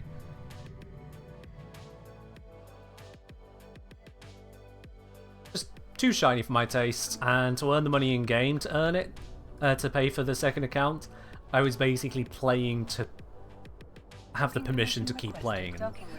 That did not tickle my fancy. I like to keep the rewards that I have earned in game, not hand it off to someone else just for permission to keep being around. That's the way I see it. Here it is. I've called it a probe. It is most certainly not a goddamn probe. There we are. Got a skin on it at the moment. You can, of course, get skins for ships. Some of them are NPC made. Recently, there are player made skins as well. So I can color it in just good old cold iron grey, funky blue and orange, a cold blue and white mix, or a shining beacon of white, or just no skin whatsoever.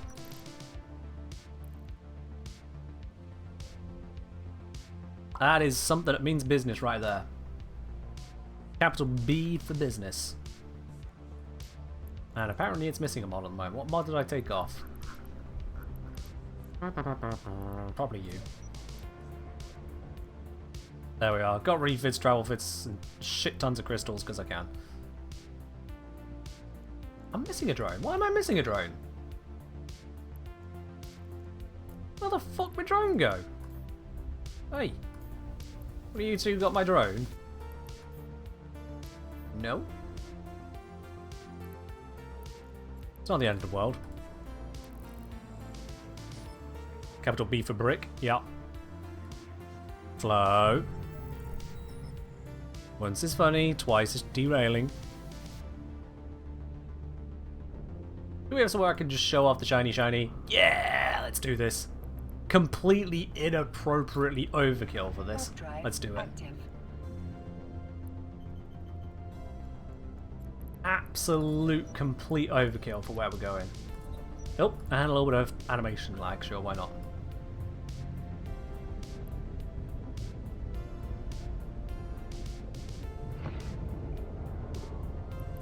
Okay then. God, listen to that engine struggle to move the mass of this thing. This is not a small ship. Does it do the funny disco like the Conquilists? You might be thinking of the Stormbreaker we had on a previous stream, which I think is quite a few jumps away from here, unfortunately. So I've warped in 50 kilometers away from this stuff here, because that just seems like the reasonable thing to do. Let's go Bastion. Lock up those targets. Could I hit them with conflag at this range? No. No, that would be too far. Alright, let's start blapping. Instant death for that sentry. What kind of death? Instant. Next. Yeah, that one's taken out as well. Obnoxiously bright lights start happening. Ship down. Ship down. You can barely see the quick pink flash of my lasers, and then just whatever they're targeted at just instantly dies. Advice on Argon Crystals. I would usually use Limbo on Hepit and just speed through ablating it. Just a brief flicker of lasers, and then whatever ship I'm targeting is just dead. Oh, that one didn't even get a blip. The lasers are so quick we didn't even see them. Good old animations. Blip. So when I say I have brought absolute overkill here, I mean it. I have brought absolute overkill here. You never need to bring this kind of ship to this kind of location. This is a level 3 site, and I brought a ship that could handle basically as high as they go.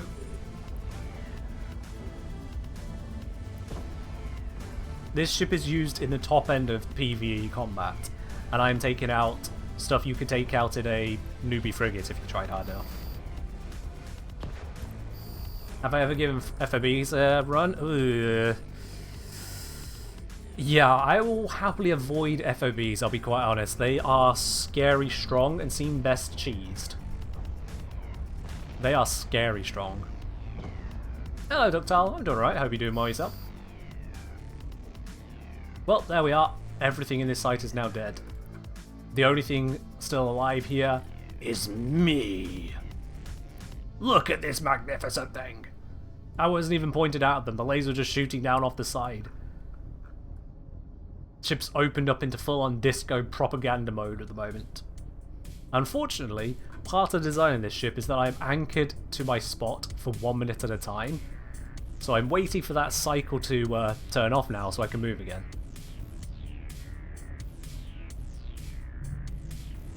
So we'll just give that a moment. I could use my tractor beam to pull in something there, a little bit of cargo. It's almost certainly got nothing of value inside it, but you know what, I'm just going to grab it anyway because... Actually, it's going to take 30 seconds to reach me. I don't know if I can be bothered to wait. Literally a brick? Yeah. But this brick does have a neat little trick. Say I want to be 100 kilometers over in that direction there, rather than where I'm currently sat. Well, we just do this weird little wibbly effect, and then I'm now 100 kilometers away over in that direction. Which is one of the biggest mobility and protections on this ship. To completely reposition myself with a 100 kilometer teleport after a charging up sequence. It then goes on cooldown for a minute. Are the gang risks still high when flying bling in high sec? Yes. And currently during the event, for which reason I'm going to dock, now that you mention it. Currently during the event, known as Crimson Harvest, PvP drops are increased to 90%, up from the usual 50%. Which means that my ship is an increased target at the moment for high-sec gankers. Now, they would have to be here. I doubt that there are high-sec gankers here, just because of my location. But if they were here, they may wish to target me, yes. I'm going to dock up and give them one less thing to shoot at. Because I would be very, very upset if this brick were to become space dust right now.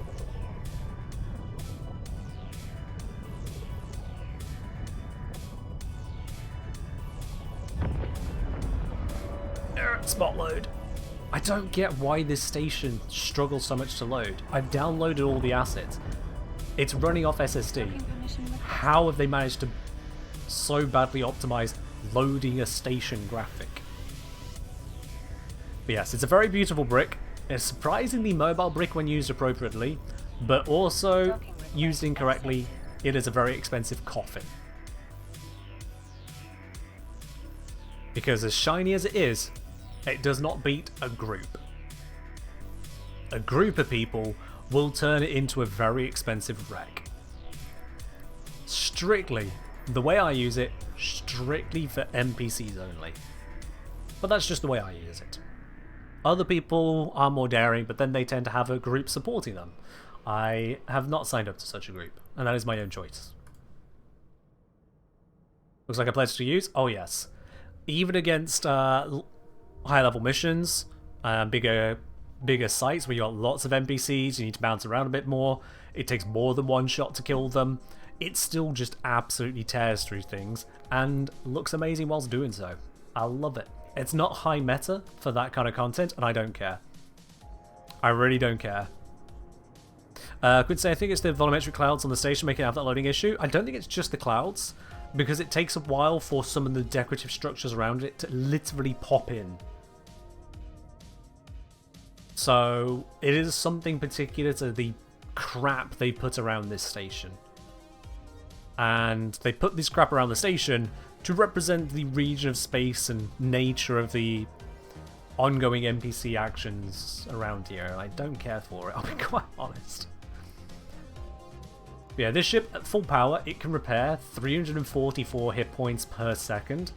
It has about 75% damage reduction across the board, meaning its effective repairs are in the order of about 1,200 hit points per second. And ideal with my primary weapons, with my turrets here, 1,200 damage per second. So not only do I have a shit ton of damage out to 69 kilometers, I also have the tank to repair the exact same amount back as well. That is a fucking chonky ship. And I like it. But it is definitely vulnerable in various other ways as well, because sure, I can repair 1,200 effective damage per second. What happens if 10 people with 1,000 DPS shoot me?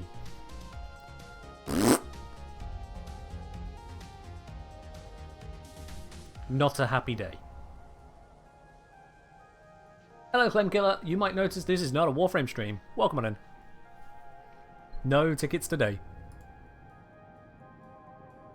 Fleet's going mad, got a Skyhook kill, but no fight yet. Ah, that's unfortunate. And also the reason I don't really get involved in such fleet roams, it just kind of, I end up going bleh. Not the most mobile versus fast. Isn't it the most mobile versus fast and nimble fighters? Isn't it the most mobile? What? I'm not sure I understand your question, Shaq, sorry. I don't think I actually understand what you've asked. I'm not sure if you understand what you've asked. So we're at a bit of an impasse on that one. Gonna need you to retry. Meanwhile, I'm gonna go see if I can find some more of what I was hoping to find today. Because so far we found things tangentially related to things that could be nice to find, but not the thing I wanted to find. There is one signature in this system, and I have every reason to believe that signature is not what I'm looking for. But I'm going to try anyway. I don't want to put a number to it, but there's a very low chance that I'm going to see something I want here. Ask if the main issue is its mobility versus fast and nimble fighters. Its main issue is its mobility versus literally everything, because to get the full power out of a Marauder, you activate Bastion, whereupon it does not have mobility. It is sat in space for 1 minute. After that minute, you can turn off that bastion and go do what you want, or you can cycle it for another whole minute. And a minute is a long time.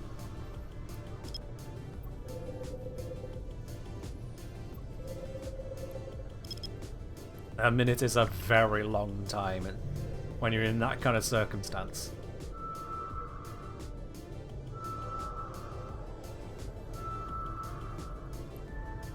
Okay, yeah.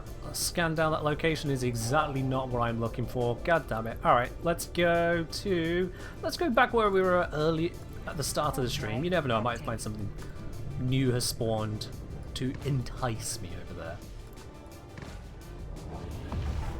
Maybe. And stretch whilst we travel.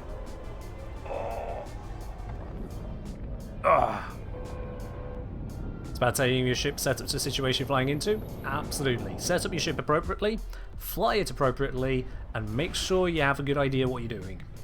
Oh, and always, don't fly, but you can't afford to lose.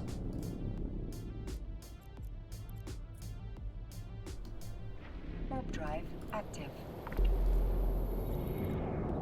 I wanted to jump to the safe. Okay, we're apparently going to keep warping here, even though I told it not to, but that is fine. It's not like I told it to do a thing.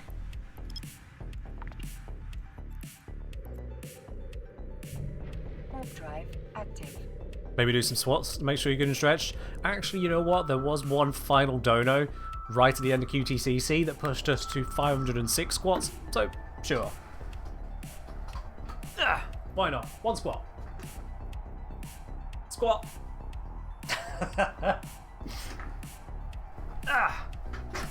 And that's the most AFK I'll get during a stream. Unless I need to go to loo or something. Wrong end of 1 minute and more Marauder is enough to make NPC dreads make you feel like you made a paper. Oh yeah. NPC dreads will fuck a Marauder up 5 ways to Sunday.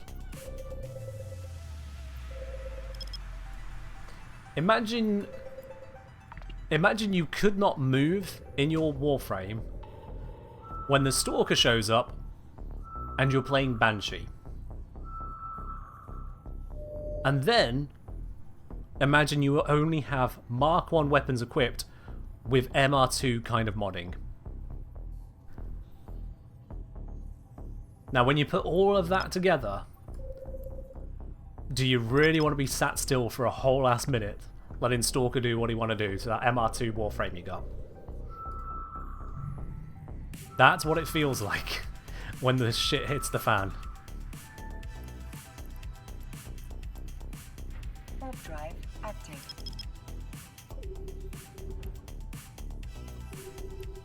Now as this stream goes on, the chance of me being stream sniped is going to increase significantly. I'm aware of that fact. I'm minimizing the issues where I can, but it's unfortunately too real a possibility.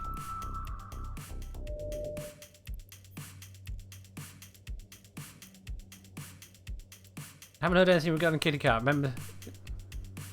Shaq, you're a couple months out of date, yeah. She is asleep in the garden. She has been asleep in the garden for 2 months or so now.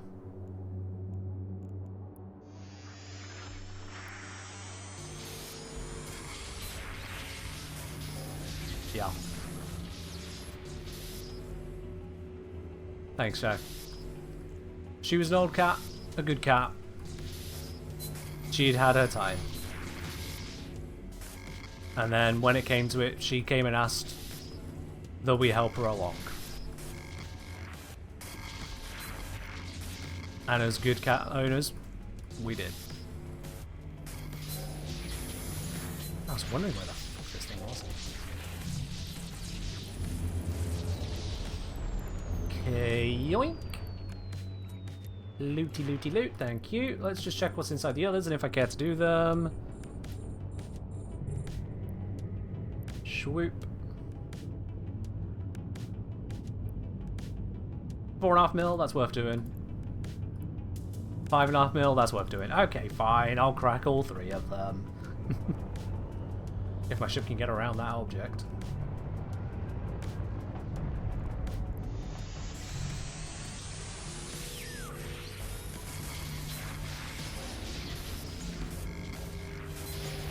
Damn it. Get out of my way. Loot. There it is. Yay! And then let's go do the third one. Oh god, yeah, Quintus, yeah. So to translate what Quintus has just said for anyone who doesn't play much Eve at all,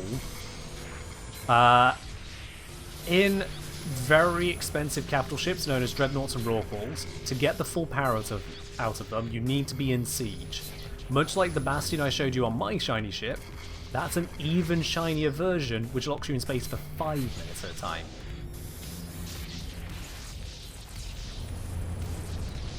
When so locked into this position, there's no way to cancel it early, you are fully locked into that, and if you then see on your scanner a new signature, signatures are exactly what I am scanning down right now. A new signature could be a wormhole has just opened up. And if that signature appears at the same time as someone appears in the local chat channel, to show there is now a new person in your star system, they have most likely gone through that very wormhole. They are the ones that opened it. So with no prior warning that this was about to happen, you and your box of hope have a 5-minute timer and someone has just arrived. Coming out from the arse end of nowhere. With basically no guarantee that they're friendly. Okay, this looks fun to do. It's basically a form of Minesweeper, but with more tactics behind it once you learn them. The rule of 6 and the rule of 8, primarily. Warp drive active. But let's leave this side behind, and I think that site also gave me some stuff, yeah. Huzzah! More event points. For event things, I don't really care for the event. I just gained some money. Why did I gain some money? Bounties? Oh! Of course, yes, I took out the shiny ship just to show it off. Derp. I completely forgot I did that. How did I forget that I did that? Alright, this is a C2. That's going to be interesting. Let's have a look what's in here.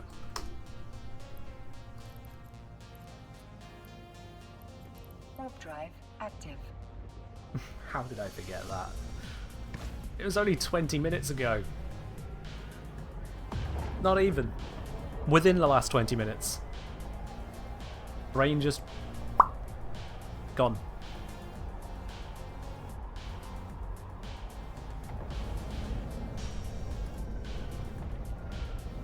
Bounty brick minute, basically.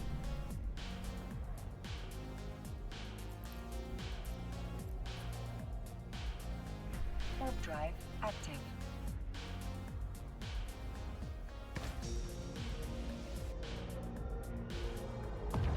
Yeah, Feru Quintus is a bit of a touch and go situation to find yourself in, yeah. I presume then your group has wormhole rolling ships on hand to deal with that kind of thing ASAP. Because you would not want such a wormhole lying around for very long, would you? Even if it was an apparently safe one at the time, it's like, no, that can go away, thanks. Oh, it looks like this is an inhabited system. Pretty common for C2. It's not highly used, but it is inhabited. Okay. Tormentor, 39 member corp. Okay. Wormhole rolling is the ability to close and open wormholes. To close them. Not to open them, but to close them. So wormholes can only have so much mass go through them before they'll collapse before their normal lifespan would end. So what you can do is you can forcibly put enough ships through and back so that when the last one comes back through, the wormhole just goes pop, it's gone. Now if you calculate it incorrectly, then the last ship to might go through might not be going home, it might be going in. And then things get very interesting. Warp drive active. then things definitely get a little bit interesting.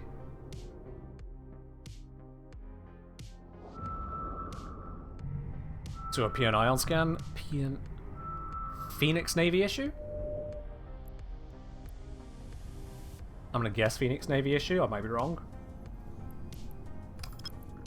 Alright, let's full scan this system. Go all in proper. Fair do, yeah. Phoenix Navy issue, that is a bit of a shine. They had a forcing system to dock it. Ah. How dare they have exactly the kind of thing they should have when using something that expensive? How dare they? That's almost being sensible. You can't be doing that now.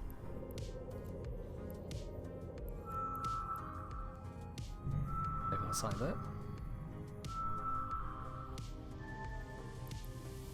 Ew. Got a couple of money sites going around. One of them substantially more likely to be money than the other, but still money sites. This is probably not what I want to scan. No, I want to scan the other one. That's the one to scan. Why is it all the way up there? Ugh.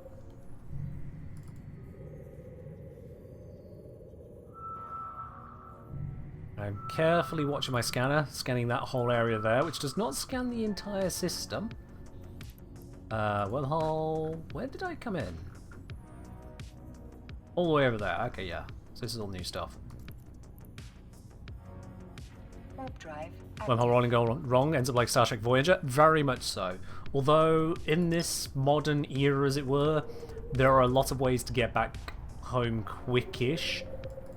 But still, certainly if you're in Quintus's location, it's a pain in the ass. D382, that's going to be a C2 connection, right? Okay, 121. Yep, C2 to C2 connection. Alrighty, let's mark that one down. DT dubs. There we go.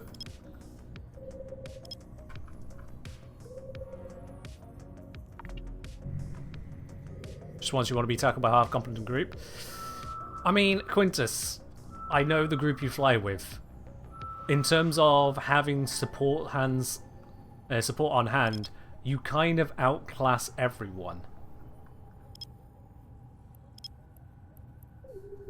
It's kind of difficult for an actual threat of a group to get close enough to you in the first place. Quintus in bumfuck middle of nowhere? A bit of yes, a bit of no. Quintus isn't just in the middle of bumfuck nowhere. Quintus is in the middle of controlled bumfuck nowhere. Which means that anyone who could truly threaten Quintus first needs to know they actually could, and second needs to actually be able to get there without it being reported to high heavens along the way. There's a certain risk calculation one has to make on attacking a group like Quintus's. And that risk calculation pretty much comes down to what's the chances that we can actually handle not only the attack, but then the escalation of their defensive forces. And for a lot of people, in Quintus's region of space, they usually go, nah, you got this, dude, we're out. You have fun there, we'll leave you to it. 8239, that's a low, isn't it? Yep, that's a low. Alright. Aggie low. Oi, oi, save. Thank you. Kind of surprised, this is a inhabited system. And I'm seeing value items in it. It's actually kind of scaring me. Where is that station? It was over this way, wasn't it? Yeah, there it is. Let's have a look at that station. Something about it feels wrong.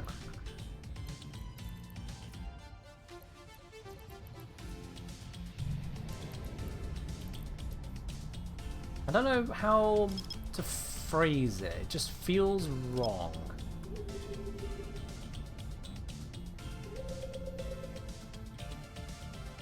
Get that scan going.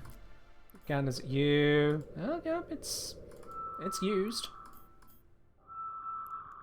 It's used.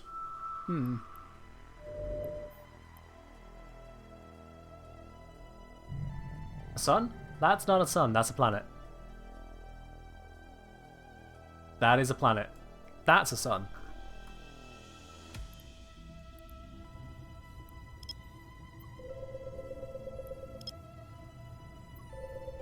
Well, whoever lives here obviously does not want to stop me from taking the shit that spawned around them, so I will just take the shit that spawned around them. Scan it all down.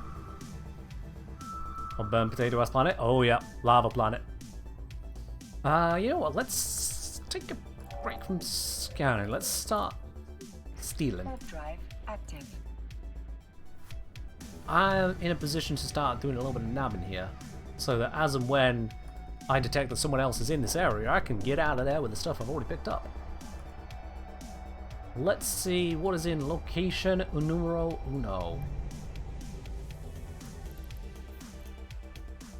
Hopefully not someone waiting for me. That would be bad.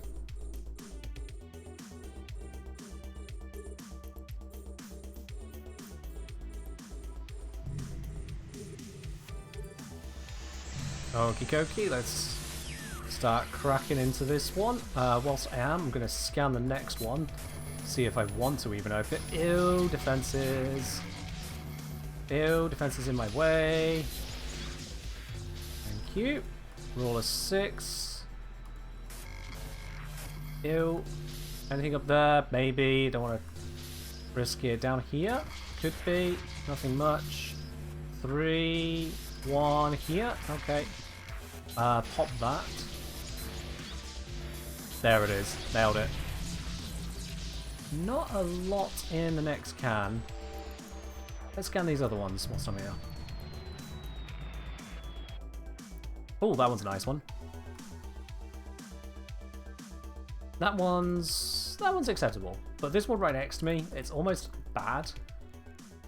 I'm just going to see if it's a quick and easy hack. I'm not going to try hard. I am just going to blunder my way through it. Oh, okay, you know what, fair enough. If I could just hack it that easy, I'll just take the cash. Yoink, I guess.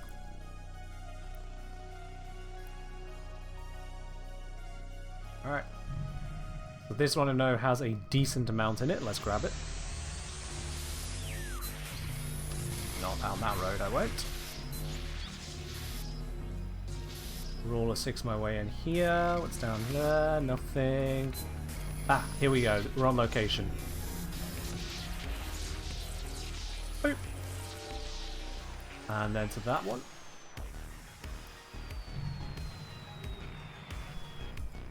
Once again, I'm picking up all this shiny blue salvage, which people pay a good amount for. Or if I wanted, I could utilize it myself and turn it into other shiny things.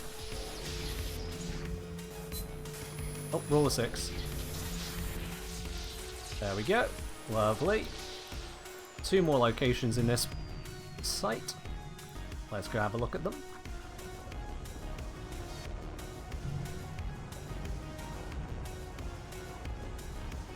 Yeah, Quintus is well out the way. In fact, so far out the way, I've run an errand for Quintus to the local Giga Mall because it was quicker for me to get there, buy the item, and hand it over to him than it was for him to get to it.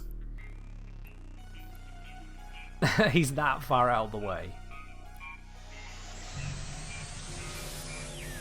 I didn't even scan the contents of this one, so I don't know if it's even worth doing. No, but I've already done it. It was worth doing. 15 million. Don't mind if I do. Thank you. Oh, lovely jubbly. This one, 3.8 million. That's still worth doing. Let's crack it. Every can in this site was worth opening. That's nice. That is nice. So thing there, not what I'm looking for. Oh, you bastard. There we are. Got it. Looted. And let's go to the other one, I guess. Warp drive active. Now this other one is not as likely to be so valuable, but I'm still happy to go have a look. Why am I going? Oh yeah, I got those from earlier. The loot is stacking up in here. And no hostiles on radar at the moment.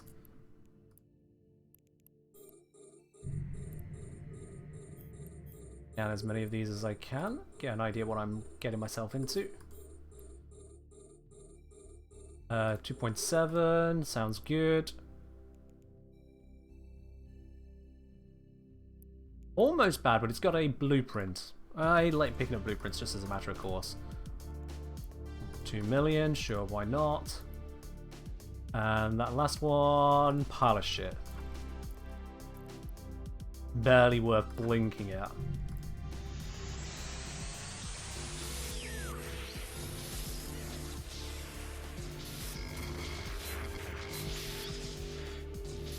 Rule of 6 and Minesweep says nothing there. Could be something up here.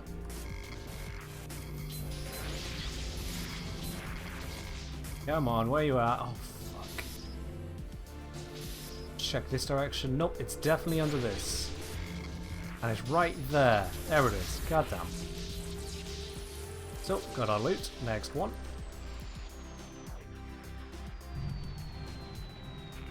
Rigs and ammo are some of the highest profit margin items to make.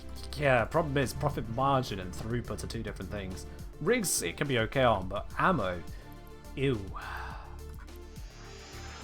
One person can build so much fucking ammo.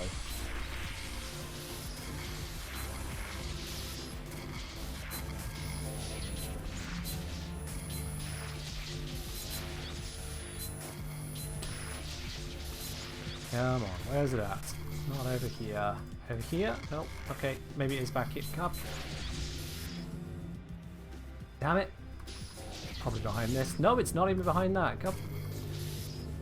Where is this one? Where is it?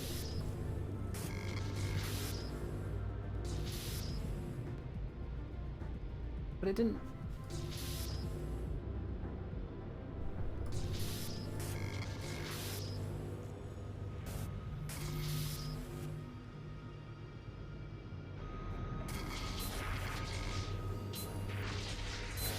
I mean, this one's unhackable now, but still, what the fuck was that?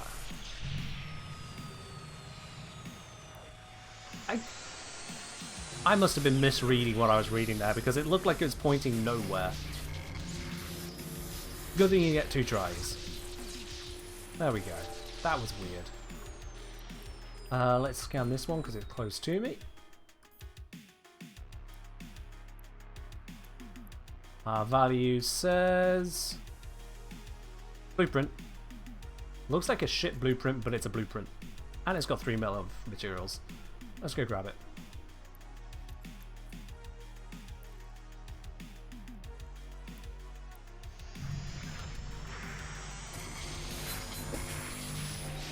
Get rid of the defensive node. Get rid of another defensive node. Oh my god, the defensive nodes are in the way. I mean, it's what they're supposed to do, but Christ, there we are. Yoink. Okay, we got this one over here is worth money. Let's go grab it. Still nothing on my scans, which is good. Gotta keep your eyes on those. Only takes one person to ruin your day.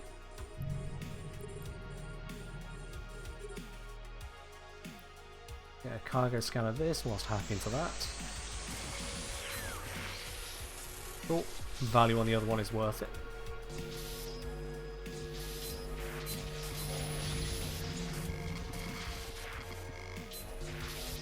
Grab that. Screw you. Screw you.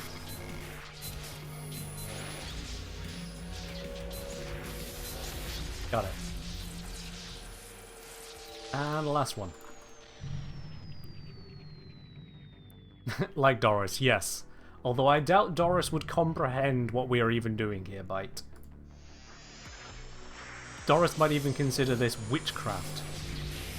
You know, the ability to communicate with people over distance and have fun. Doris does not know how to communicate nor how to have fun.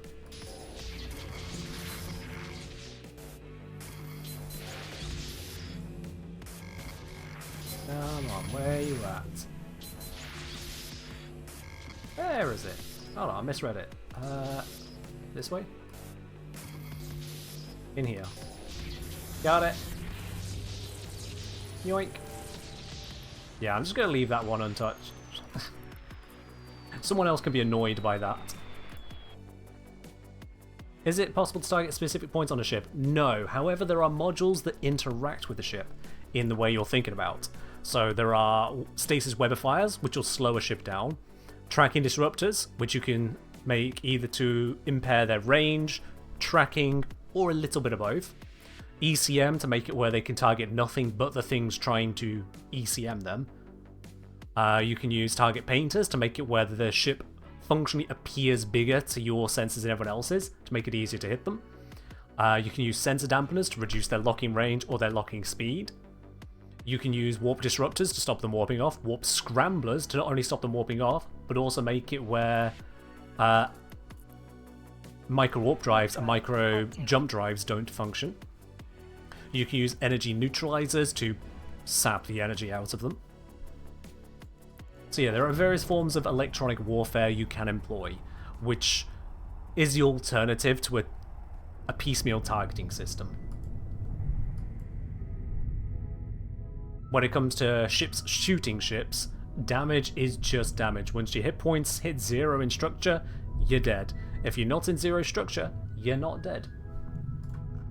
Very much in that regard. You can also take damage to your modules, but the only things that damage modules are your own actions. With very, very slim exception. Very slim. Alright, I'm at a data site, a Sancha data site. I expect this to be shit. Like, truly, well and truly shit. But I'm going to check it anyway.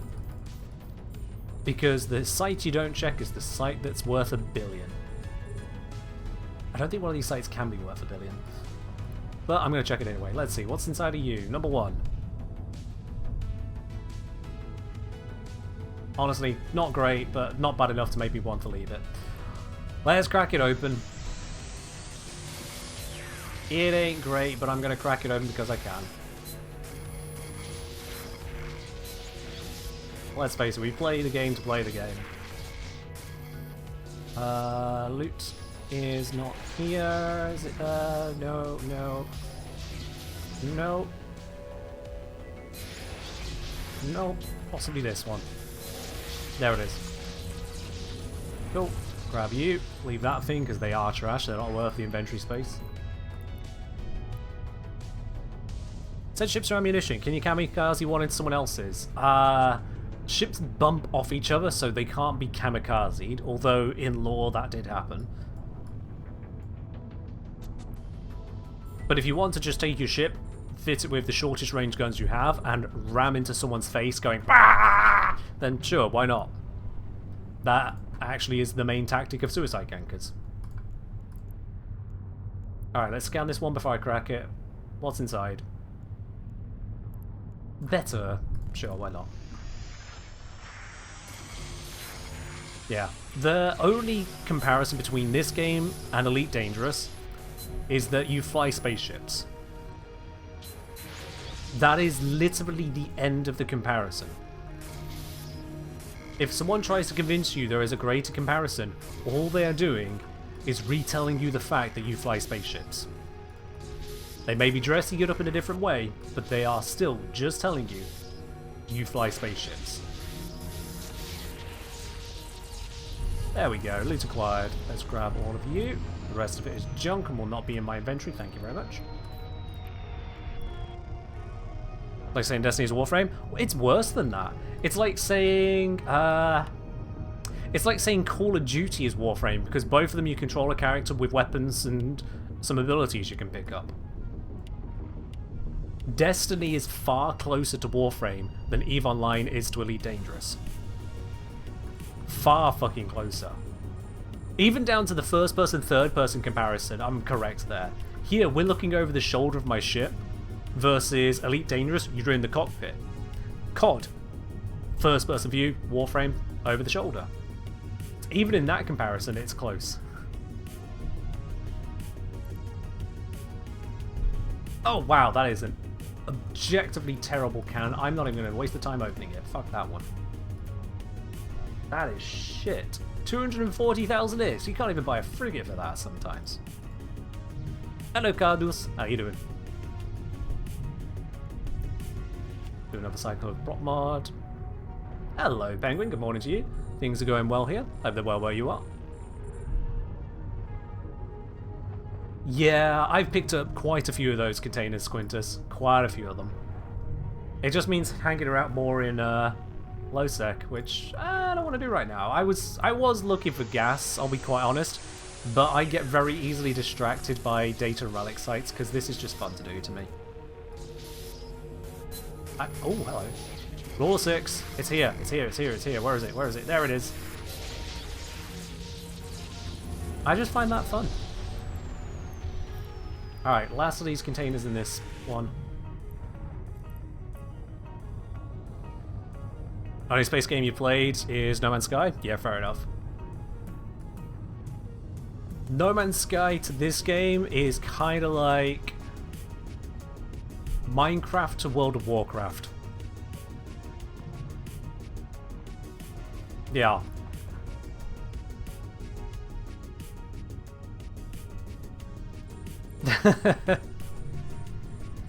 That's how different they are. I should have logged that sooner, but it's fine. Both have crafted at least? Yeah. And both No Man's Sky and EVE Online have 3 chunks to the name. In a sense. No Man's Sky, EVE Online, 3 syllables. It fits.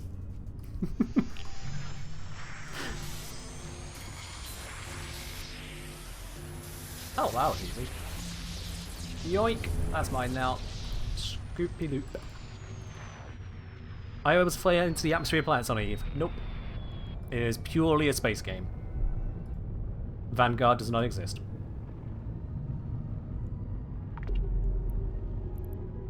Alright, let's get back to scanning. I'm not going to go have a look at that Crimson site. Don't care for it. Not going to look at that data site. I'm going to get a little bit less distracted here. Let's focus on what is over there.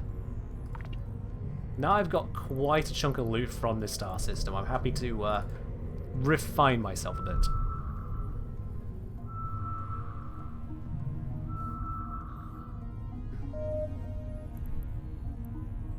In fact, I'm going to ignore that result, just get it off my scanner. Okay. Okay, we got a signature here, there, and there. Good to know. Let's do this. Does that one get caught in this? Oh, it might. Damn. Thinking maybe for scooping gases. So, planets can be extracted from through planetary interaction, which is more like Factorio. Yeah. You play Factorio in EVE Online to get things from planets. To get things from moons, you do a little bit of structure admin, wait a week, and then either you've got auto-harvested or you blow up a bunch of rocks and dig it with actual space mining lasers. I did say syllables, Nova, but sure. Thanks for the reminder. Essential Dependence data. It's not going to be worth it by the scanner. You can harvest gases from gas clouds using gas scoops, but it's all in space. Yeah. Let's get distracted. What's in this one? Warp drive active.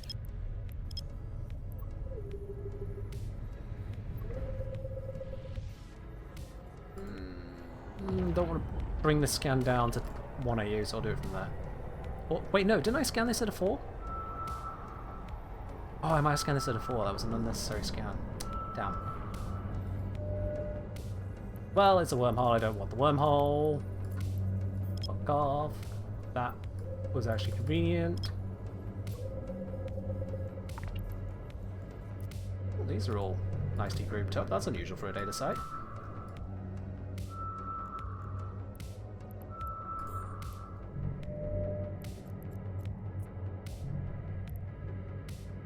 Another data site. No, they're not terrible, they're just really not great. 800k, that is pathetic. 1.1 million, still bad. 1.2 million, still bad. Do better. Come on. 250k. Who would even waste the time? 1.9 million, almost somewhere. How about you? 1.4 million. You know, actually, I feel insulted just looking at this. I'm not gonna... No. I ain't running this site. I refuse. Someone else can have that. One can in a relic site could be worth more than this entire data site.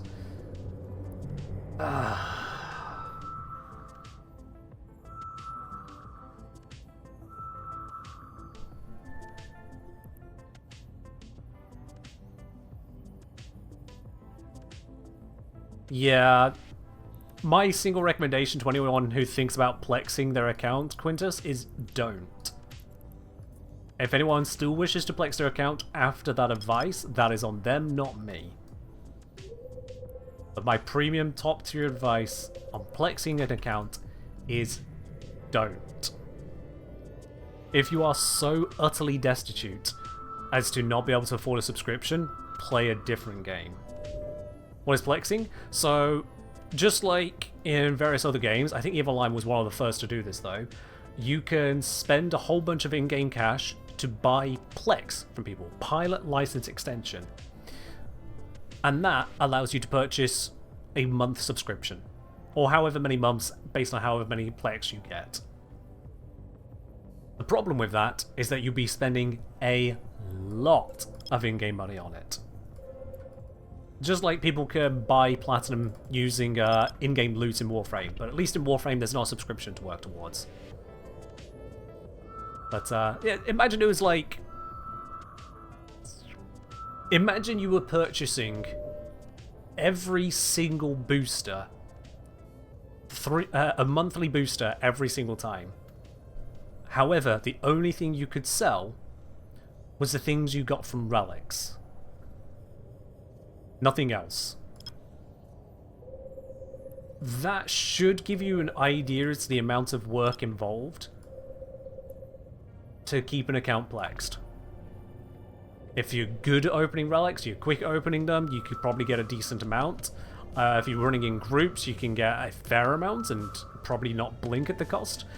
But if you value your time and life, you probably wouldn't want to be forced into continuously buying those boosters just to have access.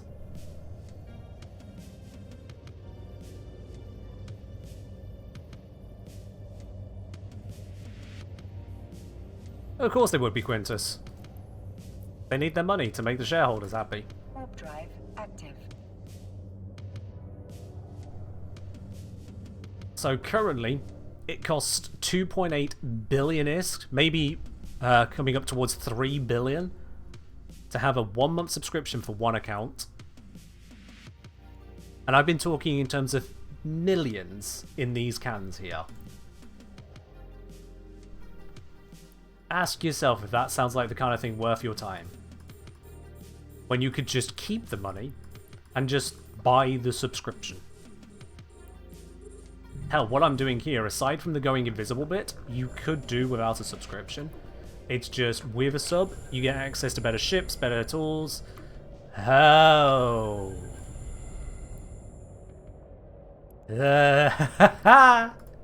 100 million? One can? Yeah, don't see that every fucking day. Oh, I know about intact armor plates, Quintus. I'm still going, yes! Or is it? There it is.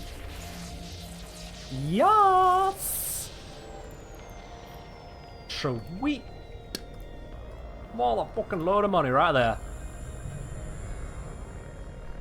Whoa! And the other two next to it aren't too shabby. They're a few million apiece, but 100 million. No data site ever can compare to that, and it just hurts me. Half of the sites in the game are data sites. More than half at the moment. And they're just less They are just less. Yoink. And there's the other can. Let's go grab it.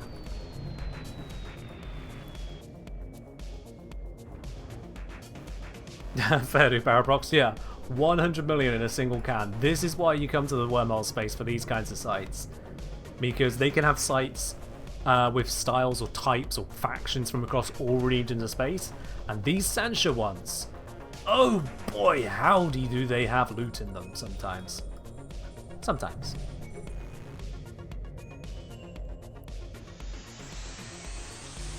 Oh boy.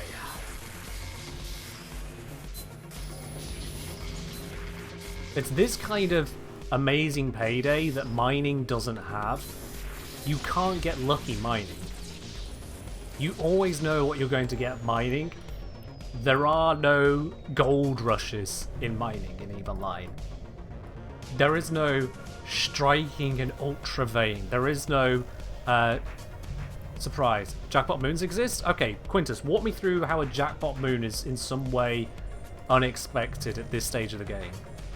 Walk me through. What am I missing? Because I'm familiar with R64s and R32s and the high values of those, but that's not a gold rush. That's... Cool, yeah, here's a money moon. There is no surprise. There is no hope for the individual to pan for it. All converted to plus 100% variant?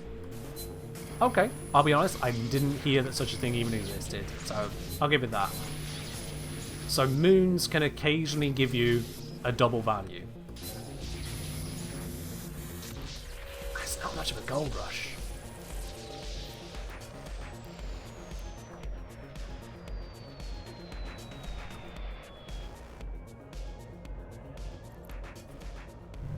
Giant rock, still a rock?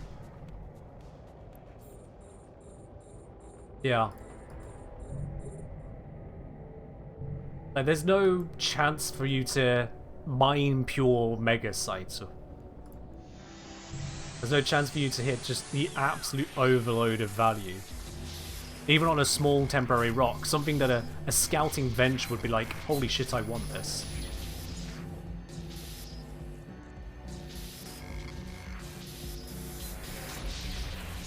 Doesn't exist.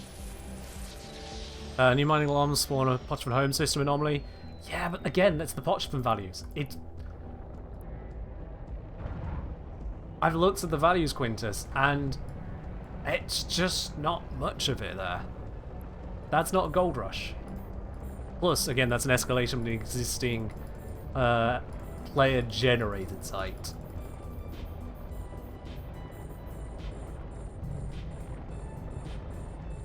How many people are going to misspell fucking blur? How many? How? How does this happen? How? How? Sorry, it's nothing against you, my dude. It's just... I've never seen this many people misspell blur, and it's only happened after I put in a command that would automatically trigger on people typing the word blur. I genuinely was not ready for literally everyone to have that question, bar one since. Just spell it wrong. It's driving me slightly insane, not gonna lie. Again, no offense, nothing wrong with yourself, just... What? Anyway, what the bot said.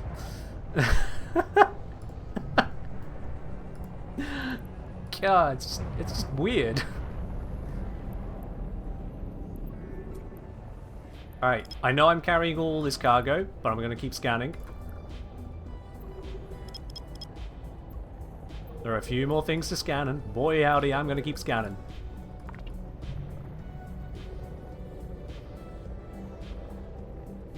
Oh, stretchy stretch, whilst it scans.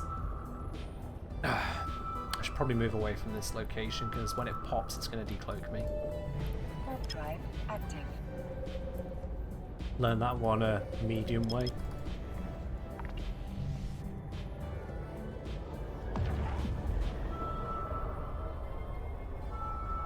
What's stupid is I still haven't found the very thing I thought I was going to be finding plenty of today.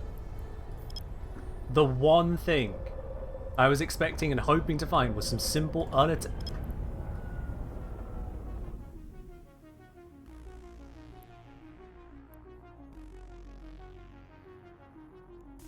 When?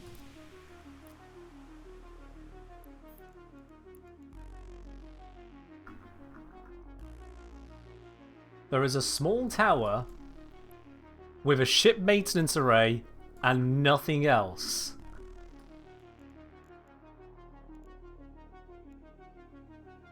Owned by the group that has the station in this system, so not likely to be full of loot, but like, why is it here?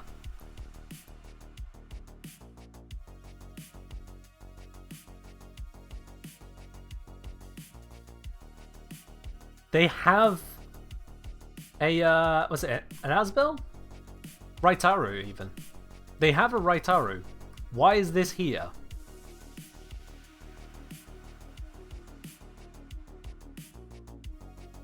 Oh, it's a safety pause. Okay, fair enough. Can't say I was familiar with the tactic, but you know what? That makes perfect sense. That just seems so weird. To just accidentally warp in on it. POS, in this case, stands for Player-Owned Starbase. This is what players had before they had stations that they could own. You can't dock in it, you sit inside that bubble. Basically huddled around inside of an oversized Arctic Xmas, hoping that things don't go wrong.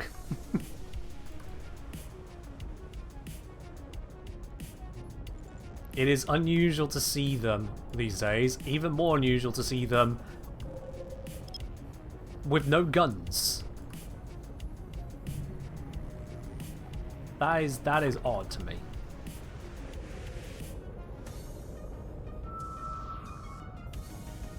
Weapons timer stops tether and docking. Yeah.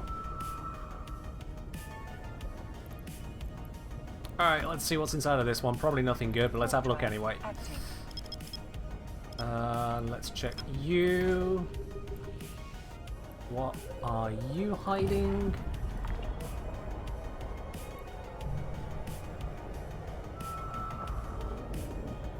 Alright, is it a nice layout? Oh, this is a nice layout. This is a nice layout. Yeah, we can certainly have a looky-loo. Quickly get that on target. Alright, scanners out, please. Keep a very careful eye, given what I've seen. Value, literally nothing in that one. God damn it. 2 million, not worth my time. 2 mil, not even 2 mil. Come on, do better. 400k, I said better. 9 mil, there we go. That's a bit more worth it. 400k. Okay, there's just the one in here that I care about. I'll just grab that one. I know 2 mil, 9 mil, it's not order of magnitude apart, but I just cannot be bothered with them now.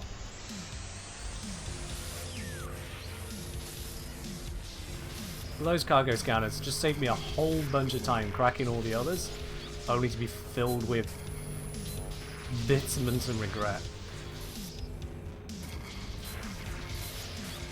Come on, where are you at? Not over here? Nope, okay, over here? Nope, definitely not. Somewhere down this way? Ah, go through you. There it is. Yoink. Used to take the coal.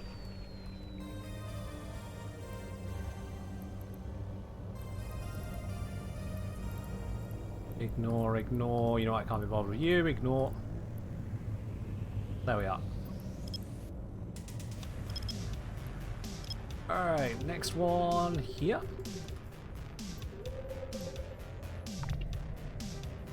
Now you'll find most EVE Online streams, they'll use either a blur or they'll put channels in strategic locations to hide off the information. They'll use something to hide what they don't want you to see. OPSEC is crucial.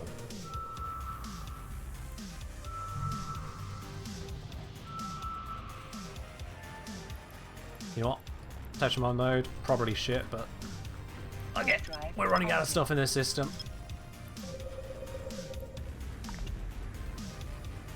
This is probably going to be my exit one. Oh, I'm about to scan. Alright. Yeah, Zyve, exactly like that. Stream sniping in this game is exceptionally harmful, yeah. Zyve, considering the information that was shared earlier, I'm not surprised. I literally showed you the information a moment ago, but sure. The whole point of this is briefly so that most people aren't, you know, able to easily be hostile, but if you want to openly share it, you just make yourself seem like a bit of a lemon.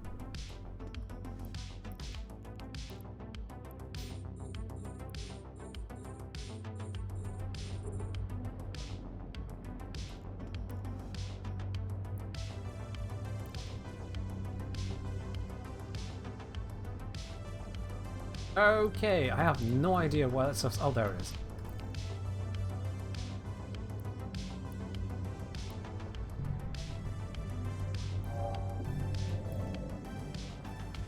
Alright, let's grab these bits.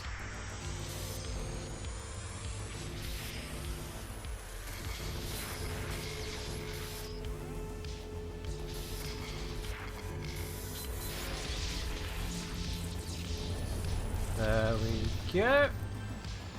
A cap. A literal fucking hat. I'm not looting it, I refuse.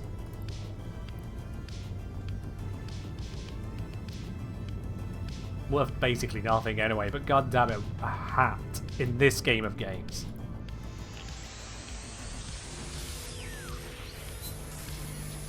Not even a TF2 moment. In TF2, the hats have value.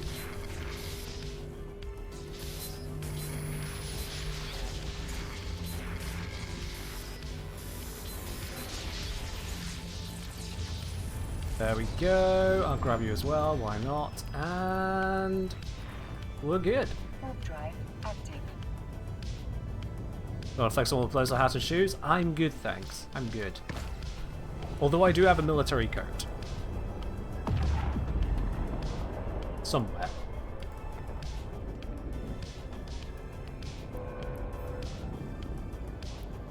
But that one was earned, damn it. That one was earned.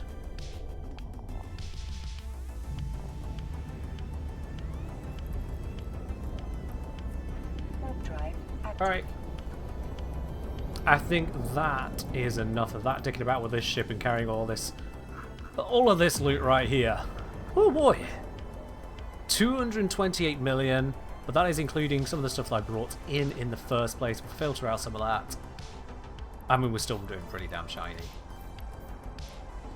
Yeah, about 220 million we've extracted here today. Plus whatever these value out to. Probably nothing, but you never know.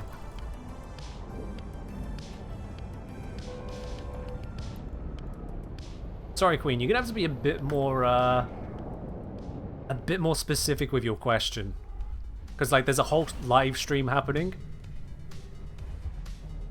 Titan Gate, yeah, that's NPC.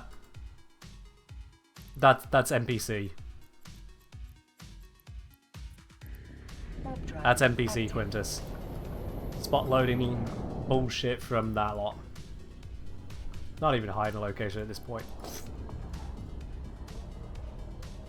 Fun fact, the decorative stuff they have around that gate isn't entirely decorative. It can prevent you from cloaking. Docking permission requested. They straight up have put some decorations which can prevent you from cloaking off the gate. And worst of all, it doesn't show on the overview. So you can't look at your overview to see if you're too close to some of the decorations.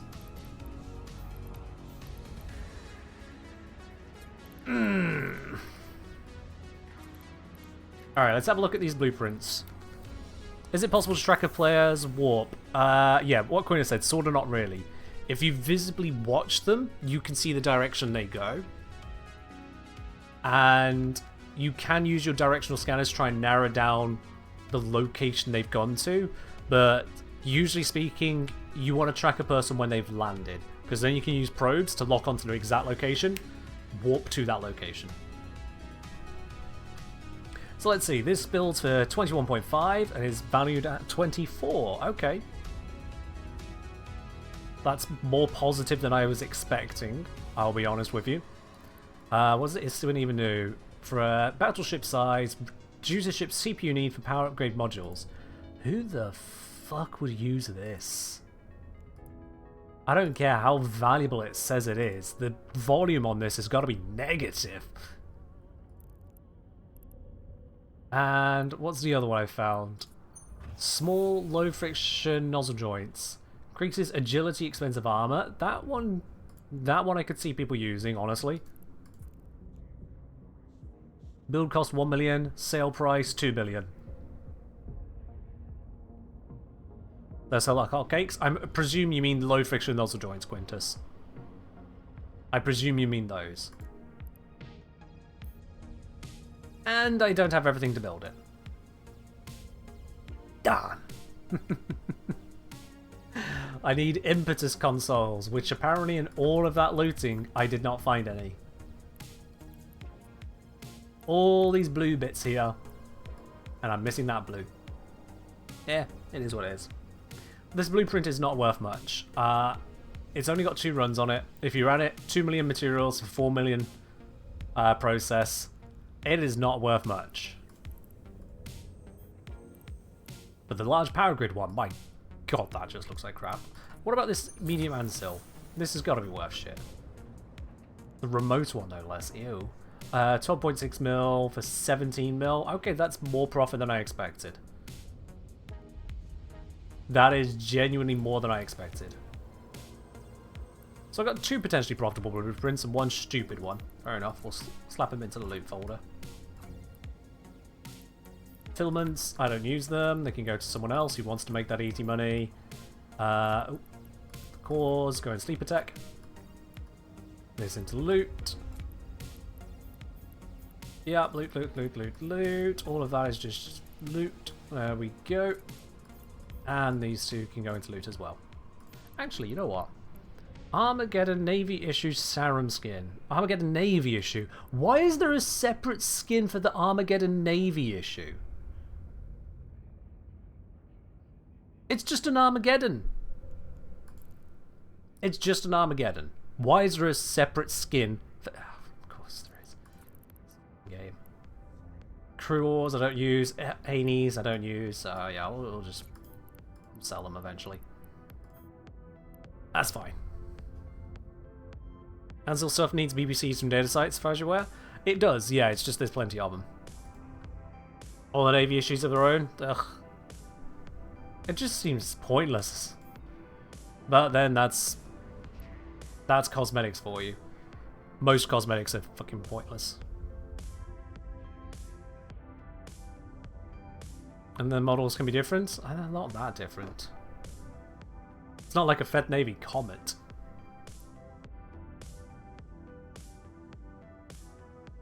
Alrighty. After all that, still did not come across what I was hoping to find. So, what I'm going to do is grab Yao. See if it was still there. I have not put any mods on this, have I? And that is not going to change. Apparently.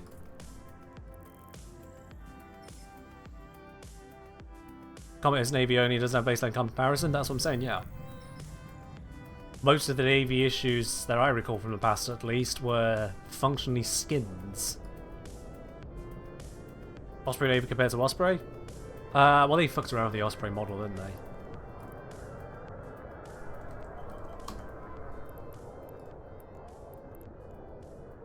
Yeah, they fucked around with the Osprey model. It never used to look like that, that's a remodel.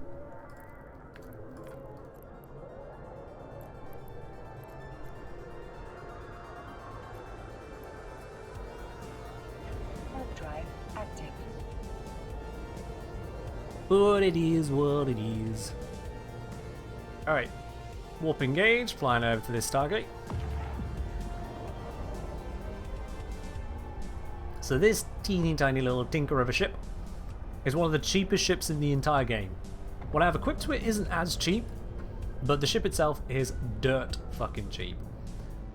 Every new player can get access to one of these pretty much like that. Unfortunately, that then convinces a lot of new players that they should be using this ship for what it's bonused for. And I dare say that mining in one of these is possibly one of the least lucrative activities you could do in life, let alone in EVE Online. It is dire just how bad it is. Warp drive active. But people keep doing it.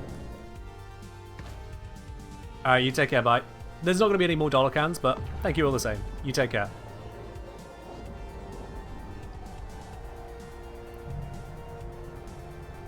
Yeah, mining in one of these, certainly as an alpha, absolutely terrible in the vast majority of locations. Certainly where people do it. Gas having the only good use for Adventure Alpha? Yeah, pretty much. And then they need to learn how to find the gas, and if you account for all the time taken to find the gas and move the gas, an Alpha usually doesn't have the skill or knowledge to make that happen.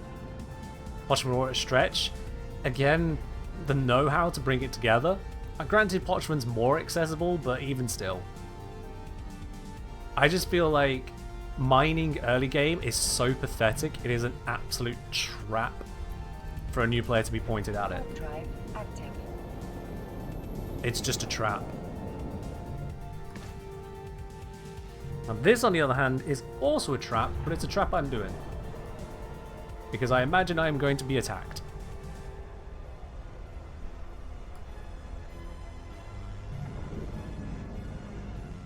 Hello. Let's see what we got here. Thank you.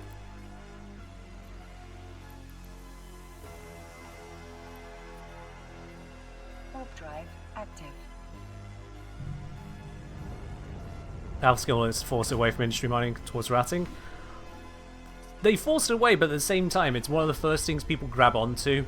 I did it as a new player. So many new players do it. They go, I need to make money. You know, why are you there? Warp drive active. Why is he there?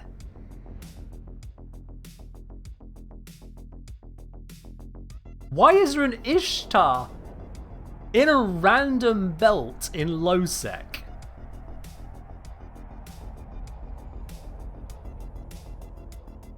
What? Alright, well, if someone stream sniping, go kill that one. Have fun, I guess. I can understand the belt rotting. I know about belt rotting, Quintus. Why the fucking Ishtar in this space? Do you notice my D-scan here? This is not the kind of space you belt rat in an Ishtar. This is the kind of space you die in an Ishtar. And they're just there. The brain's weird. We're not even in null! We're not even in null! Hold on, I had negative standings on that one. Let's see. Member of Initiative. Well, that explains everything. That explains everything. But seriously though, if you're going to belt rat that kind of thing, what I'd actually do is have a suitable ship in a station in the system for taking out those heavier units, and instead rat in something basic like a cruiser, just a flat Tech 1 cruiser, because the vast majority of the rats are not worth the investment of an Ishtar on field all the time. Hell, you could even go down to a frigate or assault frigate at that point to make it faster to get around. And then you either pop the NPCs at spawn, check their loot for those warp field generators, because they're worth about 4 or 5 million a pop. Or you just take an Inceptor, bounce around the belts, see if any of the shiny rats are spawned, make a note of that belt, so you just bounce back, grab your big ship, come in. Because they're just that uncommon. Now, I theorize that if you shoot the NPCs and clean a belt, then you quicken the next round of them being spawned, but I've got absolutely nothing to substantiate that theory. And I like shooting things, so, you know, pew pew. But an Ishtar just sat there when you've got all these other ships on scan, and they're alone, just seems dumb. Oh, 6 just opened. Okay. It's probably a bad one. Also, Aussie, can't remember how I actually said that. Yes, bait ship? I mean, it could be a bait ship, but to be honest, it seems like a bad idea to bait with. Am I going to punish the dumb? Absolutely not. Because it could be a bait ship. The investment I would need to bring to bear to act on that would be too much of a risk.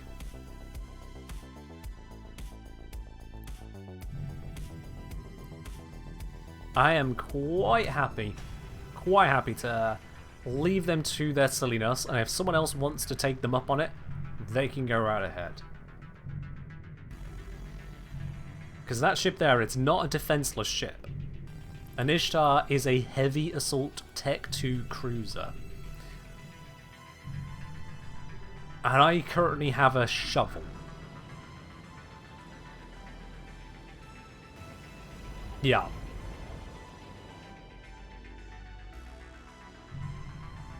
Pacifier is a step up from the one I'm flying around in at the moment. No, that would be the...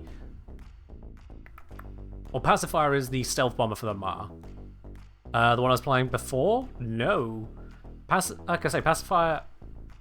Oh wait, I'm thinking Purifier. Shit. Pacifier. Is the shovel cheap? The shovel is cheap, yeah.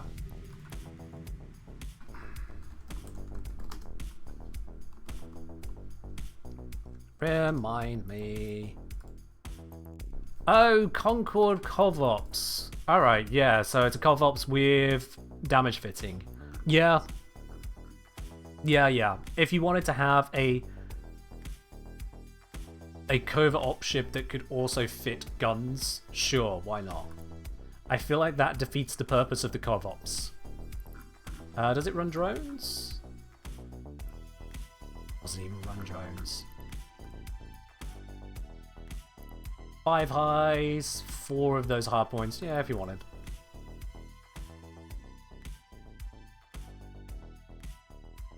Can I replace the shovel? Exceptionally easily, Queen. The money made today would replace the shovel many times over. As tank bonuses and warp speed bonuses. So here's the thing. Here's the thing with the Covops. If you need to use a tank bonus on it, you are using it incorrectly.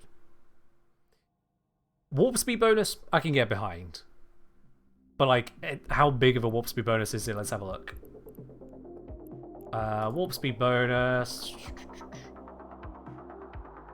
50%. That's pretty nice. On the larger star systems, you'll notice it. On moderate to small, you won't. There you are. Tank bonus for sleeper caches? Yeah, I suppose there's that. To an extent. Arm repair bonus is up to 50% bonus. It's only going to do you so much. It's still, at the end of the day, a frigate. So yeah, it allows you to do the basic sleeper sites that you can't do in a Covops. Sure. Also boost acceleration. It boosts acceleration. Oh, I see that, absolutely. I did read the same thing. It's just, you're starting with an already fast ship. And it doesn't boost deceleration because we're over the threshold anyway at that point. It's honestly not that amazing to me. How much is the ship? Fuck! 391 million. Oh!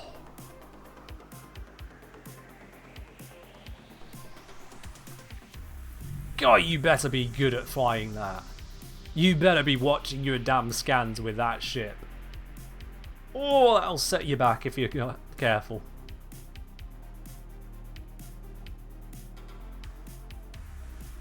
When the one I'm flying, when I do my scanning, is I like use the Helios, and that is 23 million. Not even a tenth of the price. Not even a tenth.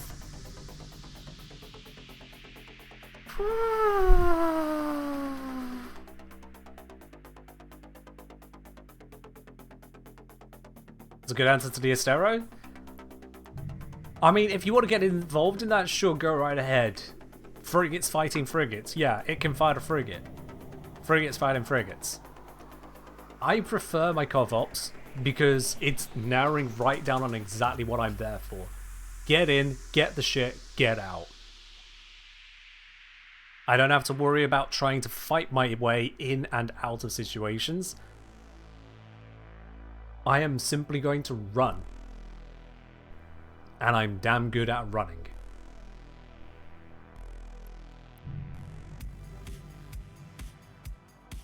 Damn good at it. Best way to stay alive. Why fight when you can be fast? Exactly.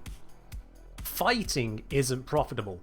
And as much as I would like to imagine I could get the upper hand over someone, and many, many, many times I have, also many, many, many times I haven't. Many, many times I haven't. Scan probes. Warp drive active. We're done here. Same one. Same ship. Same one as 2.5 hours ago. Yep, they're closing in. I'm having none of that, thank you. Bounce safe, bounce out. We are done.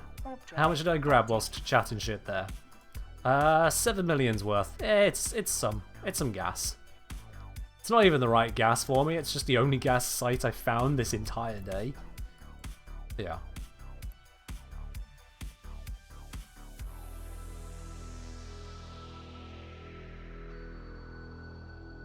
You're in polarized blast to pacify local exploration? Yeah, I mean, fair enough.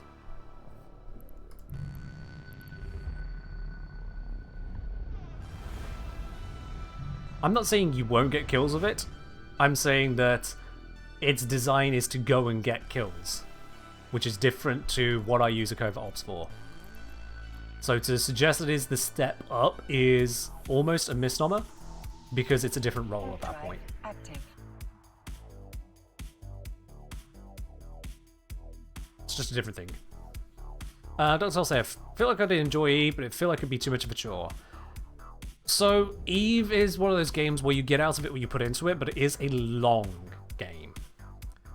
Unlike Warframe, where you can drop in for 5 minutes, and where a 1 hour mission feels long, in Eve Online, if you drop in for less than an hour, you massively shrink the pool of options of what you can engage in. One of the shortest things to jump into of value, I'm not counting logging on for 5 minutes, warping to an asteroid belt, cycling and then going back, or running PI. No, one of the shortest things you can be involved in that is active is something like a faction warfare plex. And if you do a faction warfare plex, I think the shortest time on one of those is 10 minutes. So 1, you get online. 2, you pick up your ship. 3, you undock. 4, you see if there's a plex close to you. If not, you now have to travel to it. 5, you enter the appropriate plex, hoping it's not already contested. 6, contest it if it is, which you may not even be fit for or want to do. It could be something just impossible for you. 7, run the site. If you're running offensive sites, it's not going to be just 10 minutes. You got to deal with the NPC that spawns as well. 8, get back home. All of that together, at minimum, you're looking at 15 minutes. At minimum. And, it can easily rock you into half hour to successfully complete one site if you do get contested, pushed around out of locations. Absolutely. Docking permission requested. So it's not something you want to jump into for 5 minutes, 10 minutes. The more efficient you are at planning ahead, the more efficiently you can get involved in stuff. Like, I have my ships and pieces ready to go, so I've been able to pretty much just kind of do stuff on a whim. I'm ready to go. I've got my setups. Even then, there are still more things I could theoretically do and just haven't done because it's not here. Yeah. Because I could, if I wanted to, I could take Judgment here straight through a filament. I'm not sure I'd want to, but I can demo them.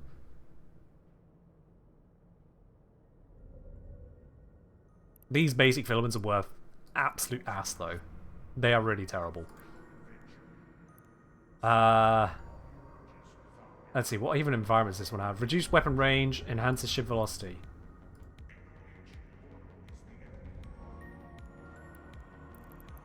Sure.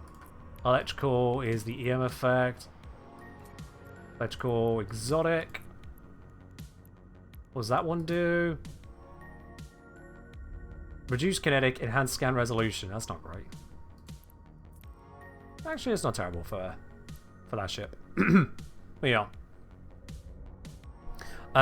Quint's talking about not purple shoot it fleets. Spectre fleet, bombers bar, low requirement, potentially higher reward groups, getting some win into your proverbial PvP sale. And that's very true. That's very true. At the same time, they're still not short things. That was the point that was made there by Ductile. That it feel like a chore. And PvP, certainly in those kinds of fleets, can feel like a chore. The larger the fleet, the more of a chore it will be. Because the vast majority of roles in a larger fleet is going to be line DPS. You are told where to go, you are told where to fly, you are told who to shoot, you are told when to shoot. Press the buttons in the right order, keep the fleet happy, explosions happen. If you like sitting back and kind of just being part of the vibe, go for it. I really detest that. I absolutely detest that. I have been in those kinds of fleets plenty enough times in various roles to know exactly where I do not want to be, and it is those large line infantry ship fleets. Absolutely not, thank you. It bores me to hell and back. Actually, it doesn't bring me back. It just bores me to hell. Because it is hell. To spend upwards of 2 hours in a fleet, sometimes more, maneuvering, preparing, listening to the FC's offhanded comms, and hoping. A little unfair to MPSI? It is a little unfair to MPSI, but I'm kind of grasping the whole scale of it. So, you can get right the way down to your small fleets. And if you turn up at the right time, or if you plan ahead to be in a small fleet, and that fleet plans to be a very active and present fleet, and then that fleet commander goes in a good direction and finds a good fight, and you don't get blobbed, and you swarm into something, and you get to shoot something, you get to feel the thrill of it, then yes. Then, yes. Sure. But again, I bring this back to the point that launched this all off. As much as you may want to talk the accolades of not purple shoot it, I bring this back to what Ductile said.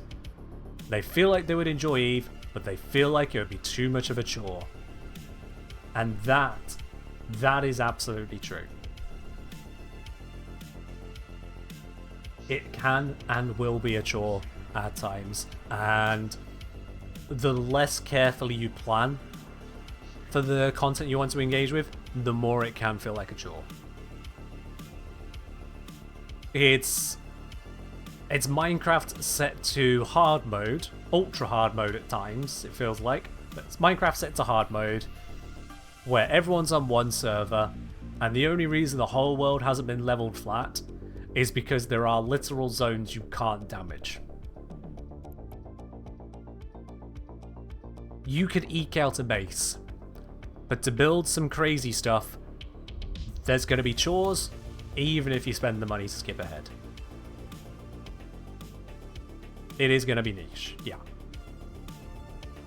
I have some stupid stories, amazing stories in this game. I really do. But it's still plenty of a chore. Look at the loot we've gathered today. This is loot gathered today. 272 million ISK, plus a little bit in the blueprints, so less than 300 mil. Cool. And I've been streaming for 3 hours. Granted, some of that time has been spent talking with you guys, but that's what you would be doing anyway. If you're in a group of friends, you wouldn't be fully efficient unless you're really, really, really dead focused. 300 mil. And I've allowed myself to be distracted by lower value items, granted. I'll give that as well. I could absolutely increase my efficiency, but at the same time, I got damn lucky getting so many intact armor plates in one of those cans. 100 mil in one can was insane. And now if I wanted to take this ship out to go and fly, if I wanted to take this ship out to go and fly into a combat scenario, the fitting on this ship, the cost of it, plus some extra modules hidden in here, not very expensive modules, 20 million in the cargo. Total estimated value, 518 million ISK. Or $5, if you wanted to skip around it that way. You have to enjoy the game for the game. Because the moment it feels like a chore, oh fuck are you going to feel it. Oh fuck are you going to feel it. If you try to play it for money, you'll very quickly realize why a lot of dudes who work in tech and finance play this game. Because they got both the time and the money. Yeah, Bessius Cabrera in the game is having a real job, and that's the same with every game like this. It's the same even with Warframe. The best plat per hour is having a proper real job, yeah. I have had some brilliant and unique experiences with this game, but it is so far from a casual game. The word casual almost doesn't exist here. I am a casual goddamn player of this game. What I do is considered very casual. Didn't I know someone who tried to make money off Eve? Not me, no. No. But, the thing with Eve that makes people play it is that it is unique. It is unique. You won't find something like it. Because there isn't. There isn't something like it. The closest you could maybe get is possibly things like Rust, I guess. And that's just so different that it's not even a comparison at that point. You're comparing Warframe to chess. Because they both have pieces. Like when you casually cry in the corner after losing your paladin to a gank. Never lost a paladin to a gank. I have been suicide ganked, but only a couple times and then only cheaply. Never lost something like a paladin to a gank. There are people that make illegitimate money off EVE Online. We don't talk about them. No point inspiring that bullshit.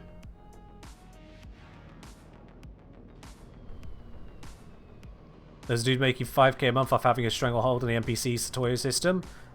Again, illegitimate means. We don't talk about them. But yeah. Oh, one more stretch. Oh. Now, which of these two ships are more expensive? 1.4, 1.9. Yeah, it's that one. It is that one. Good evening, Smile. Hey, Reled, thank you very much for subscribing there at 37 months. Much appreciated. And good evening to you as well. Popping right in at the end here. Because unfortunately, I am sorry to say, this is where we're about to wrap it up. I've got my sleeper tech. I have got some random other bits of loot. I have got me gas even that I picked up. I don't need this gas. But I have 22 million of it. Sure, why not? It was probably worth more back when these were used for pirate ships. Building a Cinnabal knows plenty about that. But for now, everyone, that is where we're going to wrap it up today. We'll be returning with some more Warframe on Sunday. Harrison, instead of just had a nap and the people who want to watch the rating, other people are ending. I mean, that's what happens when you sleep through my stream, you know. You sleep through my stream, you're going to miss the stream. I'll be back on Sunday. We'll have more Warframe then. But in the meantime, you have yourselves a wonderful start to your November and a lovely weekend to boot, I'm sure. Until then, I'll see you in the next one. Bye-bye.